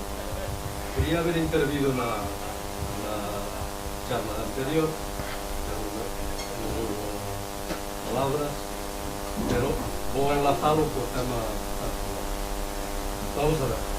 A nosa asociación está un pouco ilusionada co tema que se nos presenta despois, durante esta crisis, sobre a cuestión de producir, consumir el tema da energía para estendelo, temos maiores posibilidades que anteriormente. Por outro lado, preocúpanos unha cuestión, o mismo que no término da cultura, que podemos enlazar varias cousas. Como esa ilusión que en principio se nos presenta de poder extender a nosa acción básicamente dentro da nosa filosofía, pero por outro lado estamos vendo como esa sustentabilidade que nós queremos promocionar dentro do noso aspecto se ve empeza a ser influenciada polo sistema do capital, porque estamos vendo que aproveitando, como din eles, este nicho de mercado da cuestión ecolóxica, natural e todo isto, as grandes empresas, os grandes intereses económicos estáse nos infiltrando como cabalo de Troya en este sistema. De aí vemos que as grandes empresas están asumindo términos bio, eco, natural, todo eso, que empezan a absorber eso. Entonces a cuestión é, cando antes nos anos 60 inventaron un sistema eufemísticamente que dixeron revolución agroalimentaria, a revolución verde. Ahora está se nos influenciando outro término. Están acaparando esa cuestión para intentar infiltrarse dentro. Entonces a cuestión é, temos que preconizar tanto na cultura como en términos económicos ou de riqueza social e económica o empoderamento das persoas que traballen en eso. Intentar delimitar esa influencia que sempre ten o capital en estas acciones, porque eles non están pola sustentabilidade, asumen este resto como un negocio máis. Pero nós o que temos que facer é, desde a cuestión política, auspiciar as administracións, todo o sistema político para que vaya hacia ese empoderamento das persoas que traballen en cada cuestión. Si é no tema cultural, si é no tema agrario, Es decir, o agrario sería empoderar o campesinado para que nós podamos hacer directamente as cuestións. O mismo teria que pasar no término da cultura en outros términos. Es decir, que a sociedade, fomentar a sociedade participativa e que o mismo individuo social vaya creando ese empoderamento. Non permitir, intentamos dar a batalla a ese poder económico que sempre se está infiltrando cando queremos levar términos de progreso, de sempre que están mandando a punta de lanza ahora que o fascismo, o novo fascismo, está atemorizando a calquer alternativa de progreso que se poda facer. Por lo tanto, eu penso que máis que unha pregunta foi unha reflexión. Graciñas, non, pero foi unha boa reflexión de feche como para poñer en valor que realmente a nivel de sustentabilidade política en clave cultural é a participación, non? Como de que maneira pode ser isto tamén unha liña da cultura que hai que estar, non? Donde hai que estar. Creo que se nos acabou o tempo, non sei se alguén se quedou con algo aí na garganta que queira compartir no último de feche. Unha palabra última ali. Veña. Queres levarlle un micro?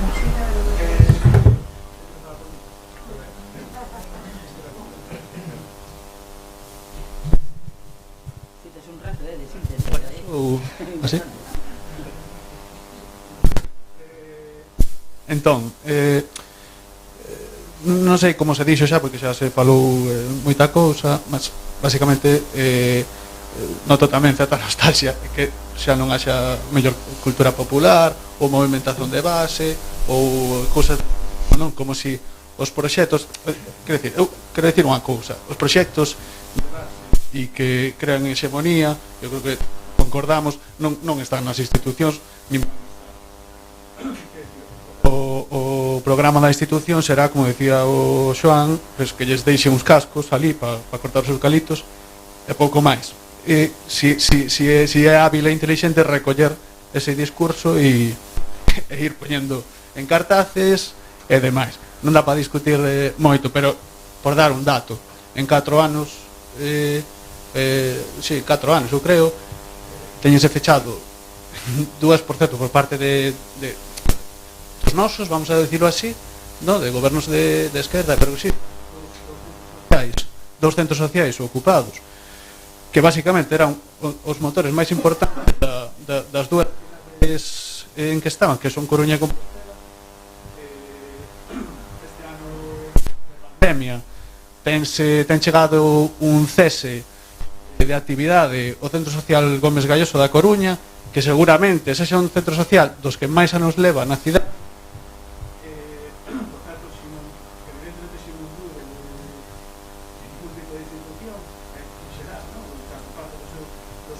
Que pagan mensalmente esta semana mesmo ten chegado outra petición de cese por parte do Concello de Pontevedra o Liceo Mutante. É dicir, a mí pareceme preocupante a incapacidade que temos de ver os proxectos culturais certamente de base por parte, en fin, das institucións de esquerda ou como que iramos chamar, non? Como tampouco dá para debater se a cultura é un dereito, só quedo este dato. Obrigado. Obrigada, Xian, que bon tamén traer esa perspectiva, non? Como para alén das institucións tamén hai moita cousa facéndose e de aí se cadra pois salen as revolucións máis interesantes. Se ninguén trae nada máis, pechamos esta mesa por agora. Igual se queda moi atascada, na seguinte mesa pode incorporalo así un pouco con cuña cando se fale de precariedade. Vale, obrigada.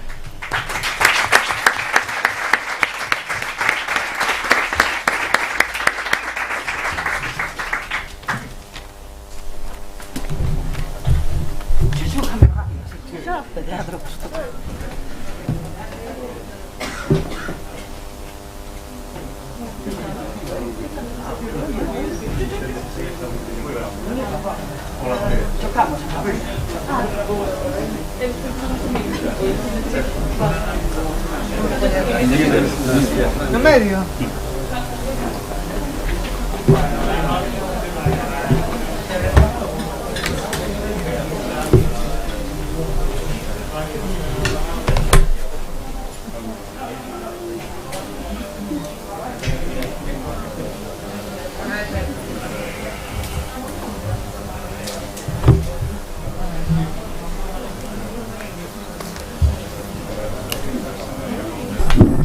Bueno, vamos rematando xa, esta é a última mesa, despois ven a intervención final de Aldao Lado, e aí sí que prometo que aí sí xa nos podemos quedar hasta as 4 da mañan, aí é slow total, non hai presa ni...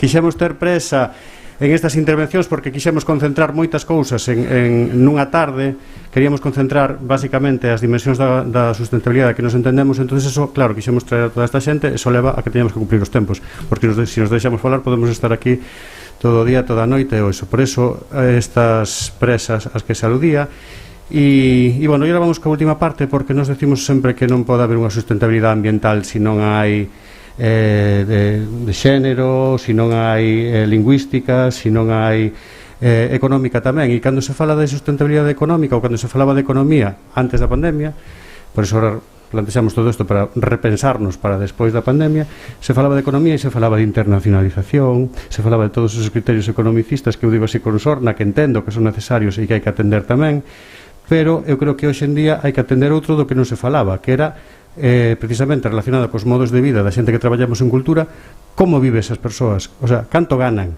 que dereitos laborais teñen. Desto nunca se falou, porque, como decía unha señora que era Margaret Thatcher, decía, non lles paguedes que o total van a facer gratis. Non, vimos un pouco de aí, vimos desa cultura militante, vimos desa cultura asociativa, desa cultura de base, e cando se empeza a profesionalizar o sector hai moitísima xente que está disposta a facelo nunhas condicións económicas moi por debaixo do salario mínimo interprofesional, e hai moitísima xente, como falábamos nun primeiro vermú precario que fixéramos na Unitaria en Compostela, hai moita xente que está traballando cobrando 700 euros, 600 euros, ou non se sabe moi ben o que cobra, verdad, Ángela?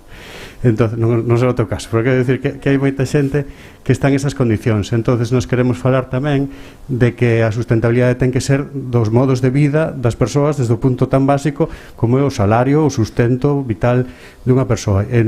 Temos un sector super atomizado onde hai moitísima xente a que se lle empuxa a que sean autónomos.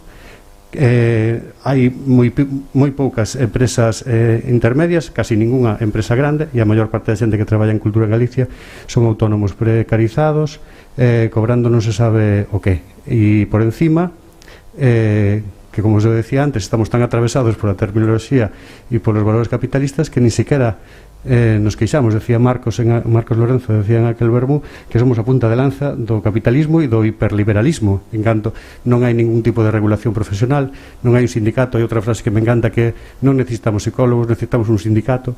Entonces hai unha falta de regulación inmensa neste sector. E isto queríamos traer tamén a un debate sobre sustentabilidade, ou un debate sobre como ten que ser a cultura a partir de agora. A cultura a partir de agora, aquí saliron moitas cousas interesantes. Podedes facer un resumo rápido, non volvo a facer agora, que sea máis participativa, que atenda máis aos valores humanos e non tanto que atenda máis ao planeta, que atenda máis a todo ese tipo de cousas que xa sabemos, pero que atenda máis, por favor, aos dereitos laborais tamén, porque era algo do que non se falaba, do que parecía que era tabú, como decía María na nosa conversa previa. Entonces, deso vai esta mesa última. Queremos acabar ás 7:30, intentaremos cumplilo. Así estamos en, bueno, faltan 20 minutos, igual nos pasamos 5, para acabar xa con Alda ao lado e aí sí xa relaxarnos e estar o tempo que queiramos. Entonces, Sergio Lago, bueno, non vos vou a presentar, esta última mesa xa máis caótica de todas. Son para min dúas referencias, como todas as persoas que estuveron xa aquí, da cultura digital ou da cultura dos medios audiovisuais, da cultura máis actual en Galicia. Sergio Lago desde Falcatruada nun inicio, desde Ben Curiosa ahora, pasando polo curso de experto en xestión cultural que codirixe na USC. El ten aí o libro no que participamos varias persoas que estamos nese curso, e que el escribiu un artigo que foi o máis hit de todos, o máis leído de todos, que di como sobrevivir na cultura galega.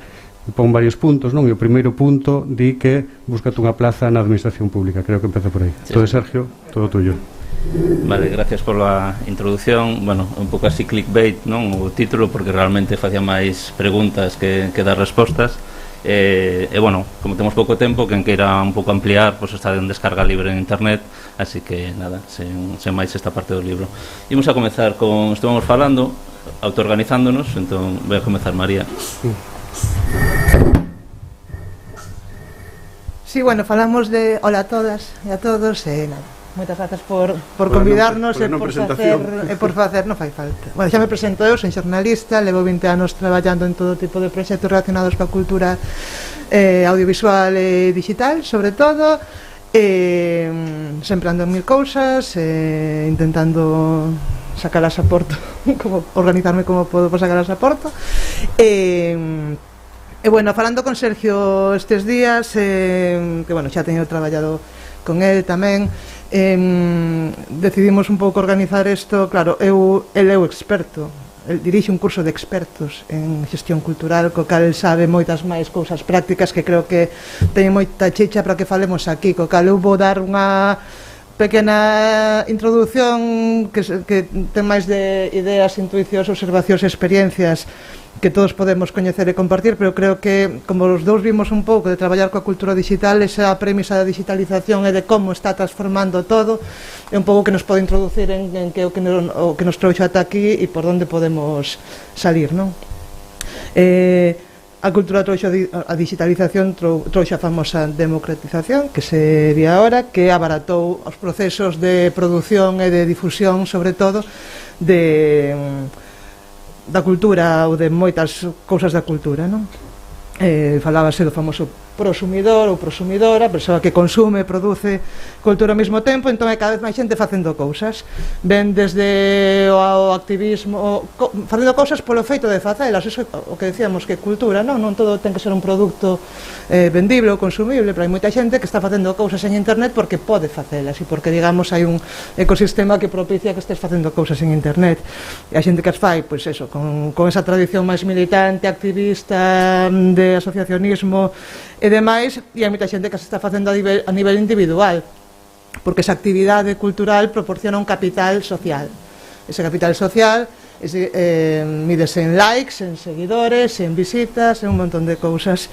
E cada vez hai máis xente que ese capital cultural ve oportunidades para convertirlo nun capital económico, non? En poder monetizar, famosa palabra, a súa actividade, co cal cada vez hai máis xente facendo cousas, máis oportunidades para facer cousas de maneira profesional.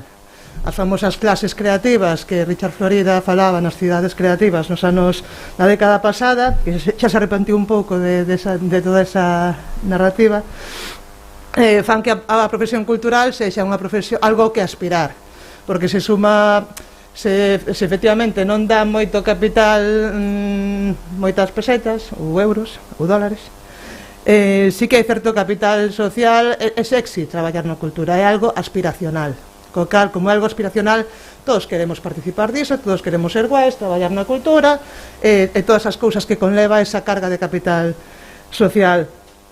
A cultura estimula ademais en nós, non é solamente unha cuestión de ser máis guai ou menos, tamén é unha cuestión de puro desexo intelectual, non? Hai un desenvolvemento intelectual nas persoas a medida que accedemos a máis educación e demais que motiva ese desexo intelectual, ese entusiasmo que decía Remedios Zafra, non? No seu libro. Co cal, pois, aí xa hai un caldo de cultivo estupendo para diversos tipos de explotación. Pero antes de entrar aí tamén quería falar de que o feito de que haxa tanta xente producindo cultura ao mesmo tempo de maneira máis ou menos profesional fai que tamén estamos vivindo nunha cultura da abundancia, e iso tamén produce outro tipo de precariedade. A cultura da abundancia fai que haxa moita xente, pois nesa lógica do capitalismo que decía David, da que non podemos escapar. A atención á cultura é un recurso que extraer masivamente, entón hai grandes fondos de inversión agora entrando nas plataformas audiovisuais, nas promotoras internacionais de concertos. Hai grandes empresas, por un lado, nos que hai diversos tipos de explotación, e logo está a Frouma, esta atomización de xente autónoma, microempresas traballando na parte media, xa case non quedan estructuras equiparables a unha industria con empresas que teñan o seu comité de empresa, a súa estrutura de traballadores e tal, co cal, o poder interesa dialogar coas dúas, non? Interesa dialogar coas grandes empresas porque as pode controlar ou se poden controlar mutuamente, hai unha serie de intereses mutuos, e interesa esa atomización porque xa non hai un poder de masas, hai un poder que está moi diluído e máis preocupado en buscarse a vida, non? En sobrevivir. Entón, antes de entrar nesa autoexplotación, ser autónomos e demais, e como lidiar con todo eso, simplemente quería tamén soltar un fío, por si vos interesa recuperalo despois, que estamos non solamente explotando un recurso que é o noso propio tempo, a nosa propia atención e todo iso que non nos deixa vivir, porque ademais, cando somos pequenos, xenerouse con internet a fantasía de que podemos competir co grande, non? E de feito, estamos de algún modo competindo co grande, porque nós cando emitimos algo en internet estamos competindo coa timeline, estamos na timeline, o noso impulso é moi parecido, igual non tanto, pero compites aí un pouco, non? Con Netflix, entón faste a fantasía de que ti podes estar aí e competir, pero para facer iso non temos os mesmos recursos, co cal aí caemos tamén na autoexplotación de tempo e de moitas máis cousas. Pero quero apuntar antes disto que non solamente explotamos o noso propio tempo, sino que tamén o do público. Parece que a esfera pública en internet é infinita, pero non é infinita. A atención da xente, o tempo da xente é finito e a xente está saturada. Estamos saturando a atención, o tempo da xente e estamos desvalorizando tamén, porque no momento no que estamos todos aí intentando que o noso impulso, que o noso input, que a nosa mensaxe se visibilice, estamos creando unha pantalla na que a xente xa non ve nada, entón estamos desvalorizando tamén o discurso e creando ruido, irrelevancia, intrascendencia, e iso tamén dá que pensar. Entón, pues, entre el entusiasmo de Remedios Zafra e outro libro que me gusta moito, que é o de Jenny Odell, de como non facer nada, resistirse á economía da atención, pues aí tamén hai bastantes ideas polas que podemos tirar, pero queremos falar de precariedade laboral, económica, de autoexplotación, de autónomos, de convenios laborais, e aquí Sergio sabe moito máis que a min, así que lle dou a palabra a él. Bueno, gracias María. 10 minutos, non? Alberto. Sí. E hai que deixar para o vídeo de Jairo Rowan, que son 7, o sea, en 3 minutos solucionamos a precariedade. Bueno, pues gracias polo convite. Nada, en principio eu teño aquí unhas notiñas super rápidas, isto iba a ser unha conversa, pero vai ser así como unha exposición polo menos dunhas ideas nestes poucos minutos, non? Creo que tamén o formato este de vamos a falar de precariedade económica en media hora, supoño que tamén parte da idea de que vamos a estar todos de acordo sempre, non? Pero quería escapar un pouco desta fatalidade, non? De que é un contexto do que non se pode escapar, poñernos a pensar, pues, por exemplo, en se hai algo que se poida facer, pero non se está querendo facer, non? Para intervir sobre esta situación que vivimos a maioría das persoas que traballamos na cultura, non? Sobre todo desde a óptica da esfera política, institucional, e ainda que creo que con menos capacidade todas as persoas que somos responsables de proxectos, non? E que tamén decidimos as condicións de por que sacamos adiante esos proxectos e das persoas que traballan con nós. Un pouco buscando así a definición tamén de precario, é dicir que non ofrece seguridade nin garantías de duración, sen recursos suficientes.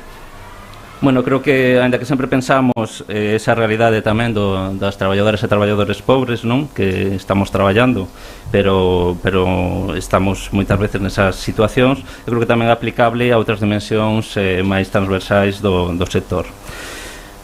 O reenfoque, non? De dicir, bueno, sostenibilidade neste plano, pois, bueno, falábamoslo antes, para min sería unha idea de base que sería, bueno, que podemos facer para traballar menos, é dicir, menos exceso de produción, menos multitarefa, menos pulir empregados en 50 proxectos, traballar mellor, é dicir, poder dedicarse a algo con foco, ter máis calidade ou poder dedicar máis tempo á calidade do que se fai, ter recursos, ter cartos para unha vida digna, ter saúde mental e saúde en xeral. Entón, bueno, con esta idea de sostenibilidade para traballar menos e traballar mellor, pois, bueno, repasando un poquinho tamén polo fío do libro, non? Os distintos aspectos, sí, a primeira recomendación era sacar unha praza, non? Evidentemente, esa é unha solución que a nivel individual parece máis clara para sair da precariedade laboral, non? Pero a nivel sectorial, se ampliamos un pouco o foco, bueno, creo que tamén podemos coincidir en que todas esas traballadoras e traballadores públicos traballan con menos recursos ecadados que deberían, non? Que se sacan prazas para sacar traballo, pero non se soen construir equipos para desenvolver proxectos. A maioría son todoterreos, en recursos, en equipo, sen o respeto profesional dos políticos e das políticas en moitos casos, non digo en todos, claro, que basicamente o que lles piden tamén son produtos e que dende logo ten moi difícil sacar adiante procesos, como lo vamos falando aquí pola tarde, non? Menos aínda se lles pedimos a estes traballadores e traballadores públicos planificar, non? E aquí enlazo con outra idea que vai un pouco ligado ás institucións culturais, bueno, que tamén falábamos, non? Eu creo que a precariedade non é espontánea, evidentemente, pero sí que se pode planificar a precariedade. Eu creo que podese planificar, podese promover activamente. Eu creo que se pensamos na atención primaria é un exemplo tamén neste caso, non? E no caso das institucións culturais, e sobre todo en Galicia, pois bueno, non sei, os concursos de dirección e proxecto non existen prácticamente, apenas hai reposición, apenas hai recursos. desde o meu punto de vista, unha institución con proxecto e con un equipo profesional aliñado é un xerador de discurso. É dicir, unha institución que teña esa capacidade, non, que teña un equipo, que teña recursos, xera un discurso. Eu creo que, bueno, directamente non interesa, non? A situación das institucións culturais galegas creo que é algo, bueno, pues, máis ou menos premeditado, co cal, bueno, iso provoca que ao non estar xerando discurso non poden cumprir moitas veces tamén a súa función. Iso, bueno, creo que é estupendo, porque así cada vez ten menos sentido que a xente saia e vaya a defenderlas, non? Co cal, bueno, pensemos que se cadra non é unha cousa totalmente inocente, non? Por outra parte, pensando no tema das institucións, eu, bueno, son do convencemento de que sin institucións públicas sólidas e con recursos non hai sector cultural en ningún lugar do mundo que poida avanzar. É dicir, hai moitas capas a nivel de cultura que se pode traballar, pero sin institucións culturais que, bueno, que permitan desenvolver determinadas liñas de traballo é moi difícil, non? E, bueno, ahora paso un pouco a idea de trasladar esta situación do sector público a esfera privada, non? As subvencións, as contratacións. Creo que hai unha tendencia, falámoslo antes, non, María e Maiseu, non, de canta máis cantidade de cousas se promovan, mellor queda a nota de prensa. Esa é unha lógica que creo que está detrás da maioría de liñas que se convocan, pero, bueno, eu que teño participado en algunha mesa técnica, bueno, quedame sempre a dúbida se se está a valorar cando se concede ou cando se contrata un proxecto, se os recursos e os proxectos garanten unhas condicións dignas para traballar, non? Hai un caso, bueno, pues, dunha convocatoria, ademais era dun sector profesional, onde, bueno, pues, mirando, o 90% eran ou das persoas que iban a desenvolver esos proxectos, porque tiñan que declarar, ou eran falsos autónomos directamente, ou, curiosamente, a categoría eran todos auxiliares administrativos para facer proxectos de xestión cultural, proxectos, bueno, que evidentemente non se correspondía á categoría do que iban a facer, non? Entón, bueno, eu como idea, evidentemente se cadra pararse a ver se eses proxectos que se promoven teñen os recursos suficientes para ter condicións dignas, podría ser tamén un primeiro paso, non? Tamén as licitacións, bueno, eu creo que se buscamos en internet cláusulas sociais para contratación e licitación, tampouco é difícil atopar ideas, non? Para poder integrarlo. Despois, bueno, para traballar desde o sector público tamén, enlazando co sector privado, bueno, pois hai varias capas, non? Dende logo os máis vulnerables, quen comeza, quen investiga, quen experimenta, pois hai medidas que se cadra poderíamos botar un vistazo, un plan de dereitos culturais en Barcelona, que, bueno, por hora é moita letra e pouca práctica, pero que ten ideas interesantes, non? De bolsas de creación e residencias dignas para que a xente poida dedicarse con condicións dignas a desenvolver esos proxectos, baixos de protección oficial cultural, é dicir, para que proxectos culturais se podan instaurar e ocupar tamén os barrios e desenvolver esas políticas cidadáns tamén de cultura. Bueno, hai ideas que se poden coller, non? Despois estaría todo o plano dos profesionais autónomos, mima, na 725, que é o gran melón, non? Da cultura. Bueno, tiña aquí unhas ideas, creo que María tamén querías compartir. Si queres empezar. Non, creo que son as mesmas, así que básicamente todo o mundo hai un exceso de botar mandos autónomos, efectivamente, por esta, bueno, tamén igual é en certo modo intrínseco ao sector creativo, pois aspirar tamén algo aspiracional, non? Esa liberdade, esa flexibilidade, ese poder estar en varios proxectos a vez, non ter horarios e tal, hai algo que se romantiza aí, non?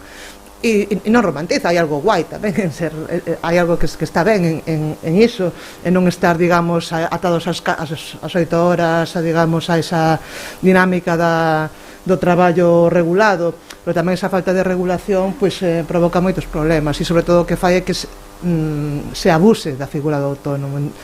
E o problema é que somos moita xente traballar na cultura. Se houvese moita eu teño traballado no sector tecnolóxico, os programadores informáticos e programadoras informáticas non teñen ese problema, son autónomas e autónomos, pero como hai moi poucos poden pedir 40, 50, 60.000 euros ao ano que ellos van pagar.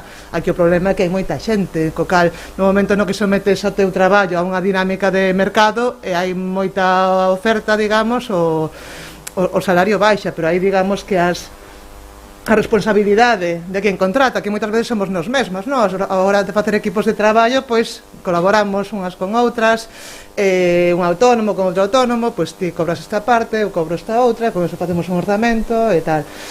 Pero se cadra esa dinámica nos mesmos estamos pervertindo, non?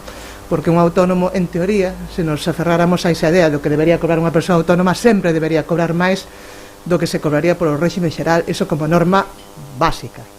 Quen se aproveita dos autónomos para pagar menos, aí estás cometendo unha infracción moi grave. Entón, mentras non se socialice eso e non sea moralmente mal visto pagarlle a alguén por menos do que cobraría no réxime xeral como autónomo,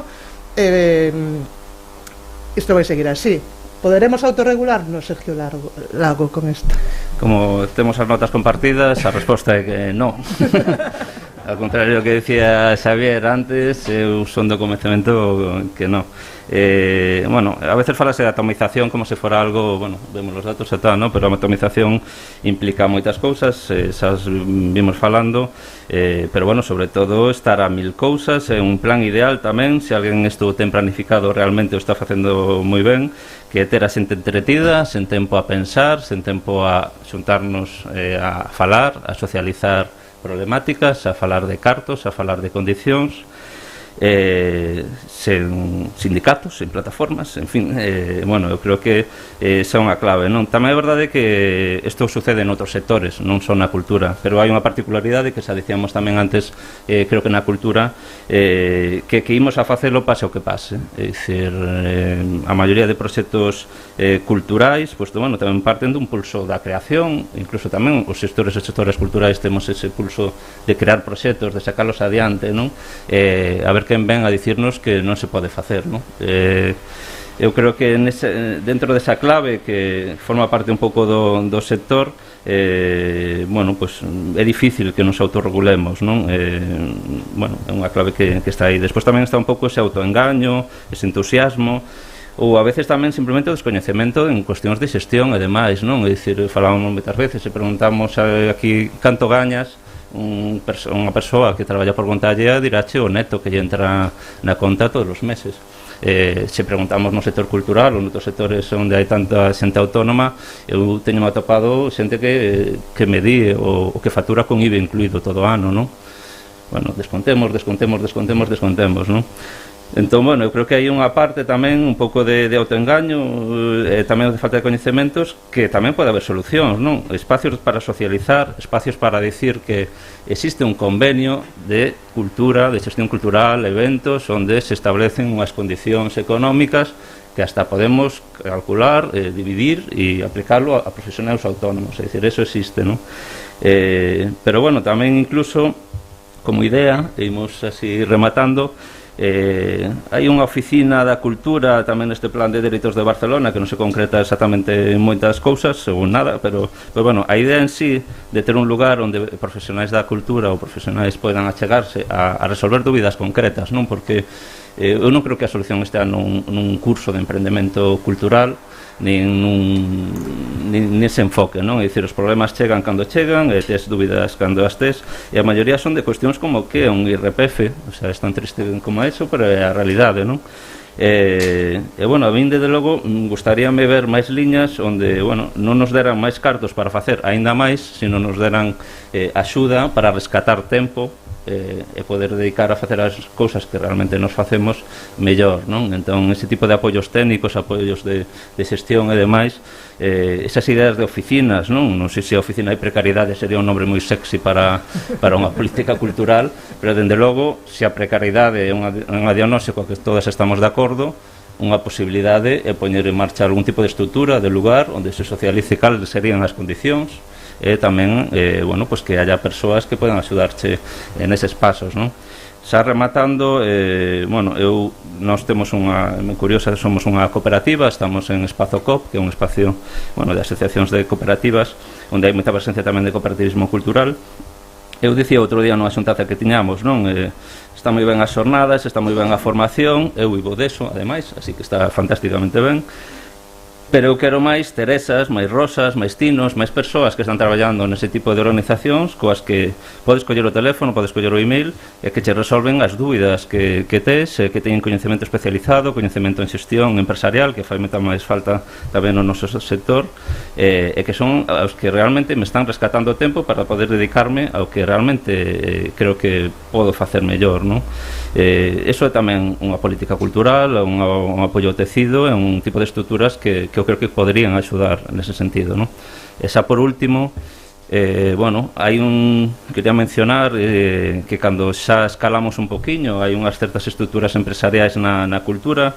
Se en políticas culturais se quixera favorecer a xeración dun tecido máis sostible, menos atomizado, é dicir, que habrá máis de 3 persoas traballando, cada unha no suyo, nunha mesma empresa, pois bueno, se houbera ese interese, hai un límite, hai un teito aí que nos estamos atopando, que é o contrato menor, non? Se cadra non a problemática máis realizada no sector cultural, pero sí que cando queres construir unha estrutura un poquinho máis grande, hai moitas dificultades na contratación pública para pasar deses 15.000 euros. É verdade que está despois o salto ás licitacións, pero bueno, son inalcanzables. Falábamos o outro día en Espacio COP tamén de cultura, pasas de intentar acceder a un proxecto de 15.000 a un de 200.000, co cal só as multiservicio, só as que ofrecen condicións ainda peores para desenvolver os proxectos e con menos criterio social, e que probablemente non estén aquí nesta sala, son as únicas que poden acceder, non?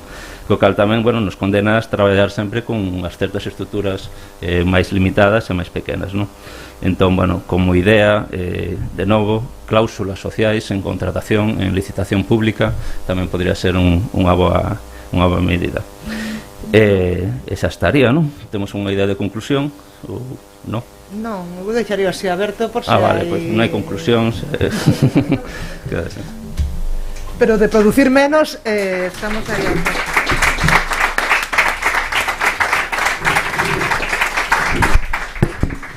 Que preguntas? Sí, Manuel. Un micro por aí, non sei. Sí, a ver se cho dan ali, Geno. Para a xente que este escoitando no stream. Sí, vale. No, era unha pregunta un pouco... A ver. Sí, non se escoita. No, era un pouco a pregunta que vai máis ben que poden aportar as institucións públicas a todo este tipo de creación cultural cando aparentemente, digamos, neste momento, pois parece que os medios técnicos e tecnoloxías fan moito máis accesible a creación, sexa por móviles para a creación de audiovisual ou calquer outro tipo de autoedición, ou incluso a difusión a través de diversos medios digitais, telemáticos e demais, ou incluso a propia venta do produto, pois pode haber plataformas de moitos diferentes tipos, non, nos que se pode consumir. Digamos que nun momento no que todos poden ser creadores, hai unha, non sei, multiplicidade de creación, non? Entonces, que papel ten que asumir a institución pública? Porque quizás non é facer unha axuda para a compra de material fotográfico, ou non é unha axuda para facer unha edición dun libro, ou non é axuda para, senón un pouco a donde apuntabas ti ao final, non? Como afrontarse ante as trabas administrativas, como afrontarse ante a xestión o mellor da comercialización, ou de agruparse para poder ter un colectivo que xere, non? Non sei, abres un pouco a pregunta, pero... Bueno, viñamos María e eu falando diso unha hora de viaxe, non chegamos a unha conclusión, pero... Todo depende da intención política que teña a administración. Se a administración lle interesa que haxa un sector deslavazado, como efectivamente lle interesa en moitas ocasións, non vai facer nada. Como se unha institución quere que haxa estruturas sólidas que, como decía Sergio, non solamente produzan estabilidade aos equipos, senón o que iso implica de producir discursos autónomos, iso tamén se pode, coas fórmulas que sexa, iso tamén se pode propiciar.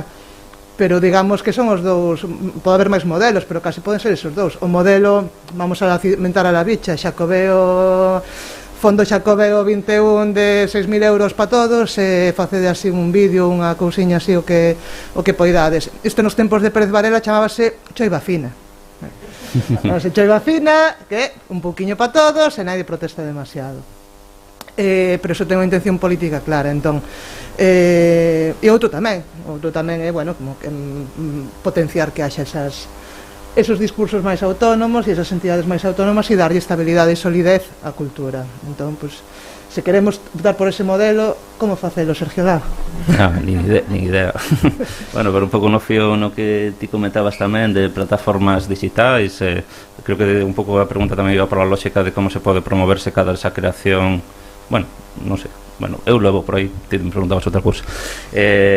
No, pero ahora sí que nos estamos traballando bastante con temas de transformación digital en pequenas organizacións culturais, sobre todo, nos queremos enfocarlo aí, e a xente chega con ansiedade enorme de que lle digas como pode abrir outro TikTok, 5 Instagrams, 7 Twitters e tal, non? Entón, claro, vexo que máis que unha cuestión técnica, o que nos dedicamos é a dicir non fai falta, é dicir, non fai falta traballar máis para o inglés, porque as plataformas digitais, a lógica é esa, é dicir, na túa pequena biblioteca estás matándote para publicar contidos en 50 sitios para que a rede social decida, bueno, pues voy a enseñar a 10% das seguidores, non lle interesa a outra cousa tal. Entón, todo o esforzo que te dedicaches, se cada esa non é a canle, non? Nin é o sentido do teu traballo, non? Entón, se cada, bueno, un pouco na liña do que decía tamén María, ao principio hai que ser conscientes, non? Do que implica, pues, toda esta sobrecreación na rede de máis, bueno, esa idea de que todos podemos ser creadores e todos podemos ser Ibai, non. Se cadra un aspecto no que sí que se podería traballar máis desde o público, desde as institucións, efectivamente no público, digamos, na audiencia. Temos máis datos, se algo nos proporcionan as tecnoloxías, en máis datos sobre audiencias que nunca, que sí que poderíamos, se tivésemos as ferramentas e o conocemento para analizalos un pouco mellor. Non digo xa como analizan os Big Data as grandes plataformas, pero bueno, se puidéramos un pouco extraer esa información para axudar a traballar os públicos, eu creo que eso é algo no que nunca, o sea, sempre se favorece a produción e un pouco a difusión ou a distribución, pero digamos que esa parte do público para mí parece das máis interesantes, porque sí que están nacendo públicos novos, cada vez temos máis datos para analizalos, e creo que aí boa parte do retorno económico do que facemos moita xente está nese público. Entón eu creo que por aí hai moi poucos incentivos das institucións para iso, e creo que é unha liña que se debería abrir ou incentivar máis. Sí, tamén por complementar, creo que tamén outra das ideas é deixar de banalizar o que é a creación digital, non? É dicir, para que hai alguén creando contido e que este creando contido de valor tamén no local e tamén no máis próximo, bueno, se cada ser máis conscientes de que implica moitísimo traballo, non? Alguén facendo unha chorrada de 15 segundos en internet, para facer esa chorrada de 15 segundos hai un calendario de planificación editorial, hai un talento tamén, hai moitísimo traballo detrás, non? E a veces tamén, bueno, pues eu creo que esa banalización do que implica fai que, bueno, pues haya moita presión tamén en organizacións e institucións culturais en ter esas 50 canles todo aberto e, bueno, estar cada vez creando máis contido, non? Bueno, este último non me gustou moito, uno retirar da orde. Falta a gran solución final que desde o público se pode chegar a todo isto, que é a renda básica universal, que nos axudaría un pouco a todas a sair da precariedade e a crear cousas sen depender de tantos factores e que sempre acabas aparecendo neste tipo de charlas. Pero sí que tiñamos unha frase de conclusión. Dame tempo, va a decirla. Sí, claro, iba a decirla eu, que a solución final é votar vale, bueno, esto xa cerra de so acto como que irades, pero bueno. No, bueno, a verdade que é unha idea máis de María e tal, que, bueno, que era basicamente que debemos falar máis de cartos, o sea, das condicións nas que traballamos, que parece que no traballo en cultura segue sendo un tabú, e sobre todo, bueno, pues favorecer estruturas onde isto suceda e de onde isto se visibilice.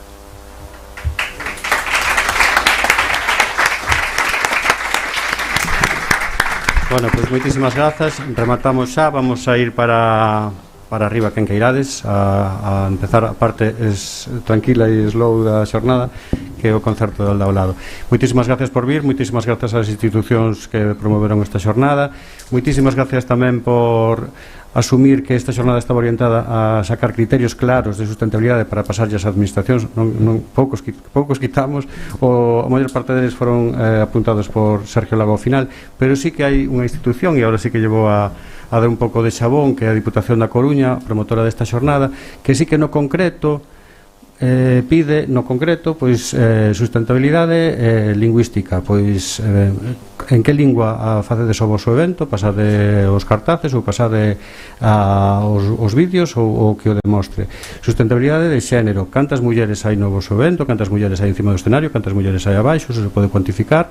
Sustentabilidade económica, como está a xente contratada, todo isto sí que se lle pode exixir ás administracións. E deso iba un pouco a xornada, non? De como podemos traballar de outra forma, como podemos traballar nós, se asumimos estes criterios que escoitamos hoxe aquí, a veces demasiado xenéricos ou demasiado en abstracto, pero como podemos absorber toda esa información nós e aplicar as nosas vidas e o noso traballo, e que podemos exixir as administracións para que, a hora das licitacións, a hora de administrar os cartos públicos que son nosos, son de todos, podan cumplir en esta nova vida ou esta nova forma de facer as cousas que pode vir a partir de agora ou non, porque pode ser que repitamos os mesmos erros do pasado multiplicados por 10. Entón, moitísimas gracias por vir.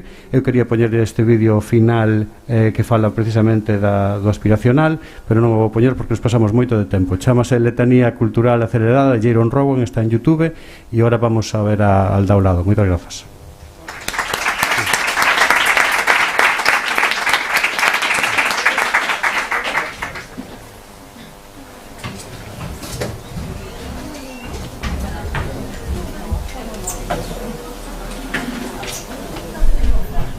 Bueno, rápido, pero tocamos todo. Tocamos demasiadas cousas. Oye, impresionante. Qué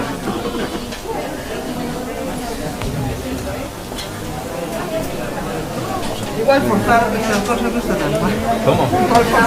Otro día pide de 4 horas. Sí. Ali en el descanso que vende facer los rollos, 103 diapos.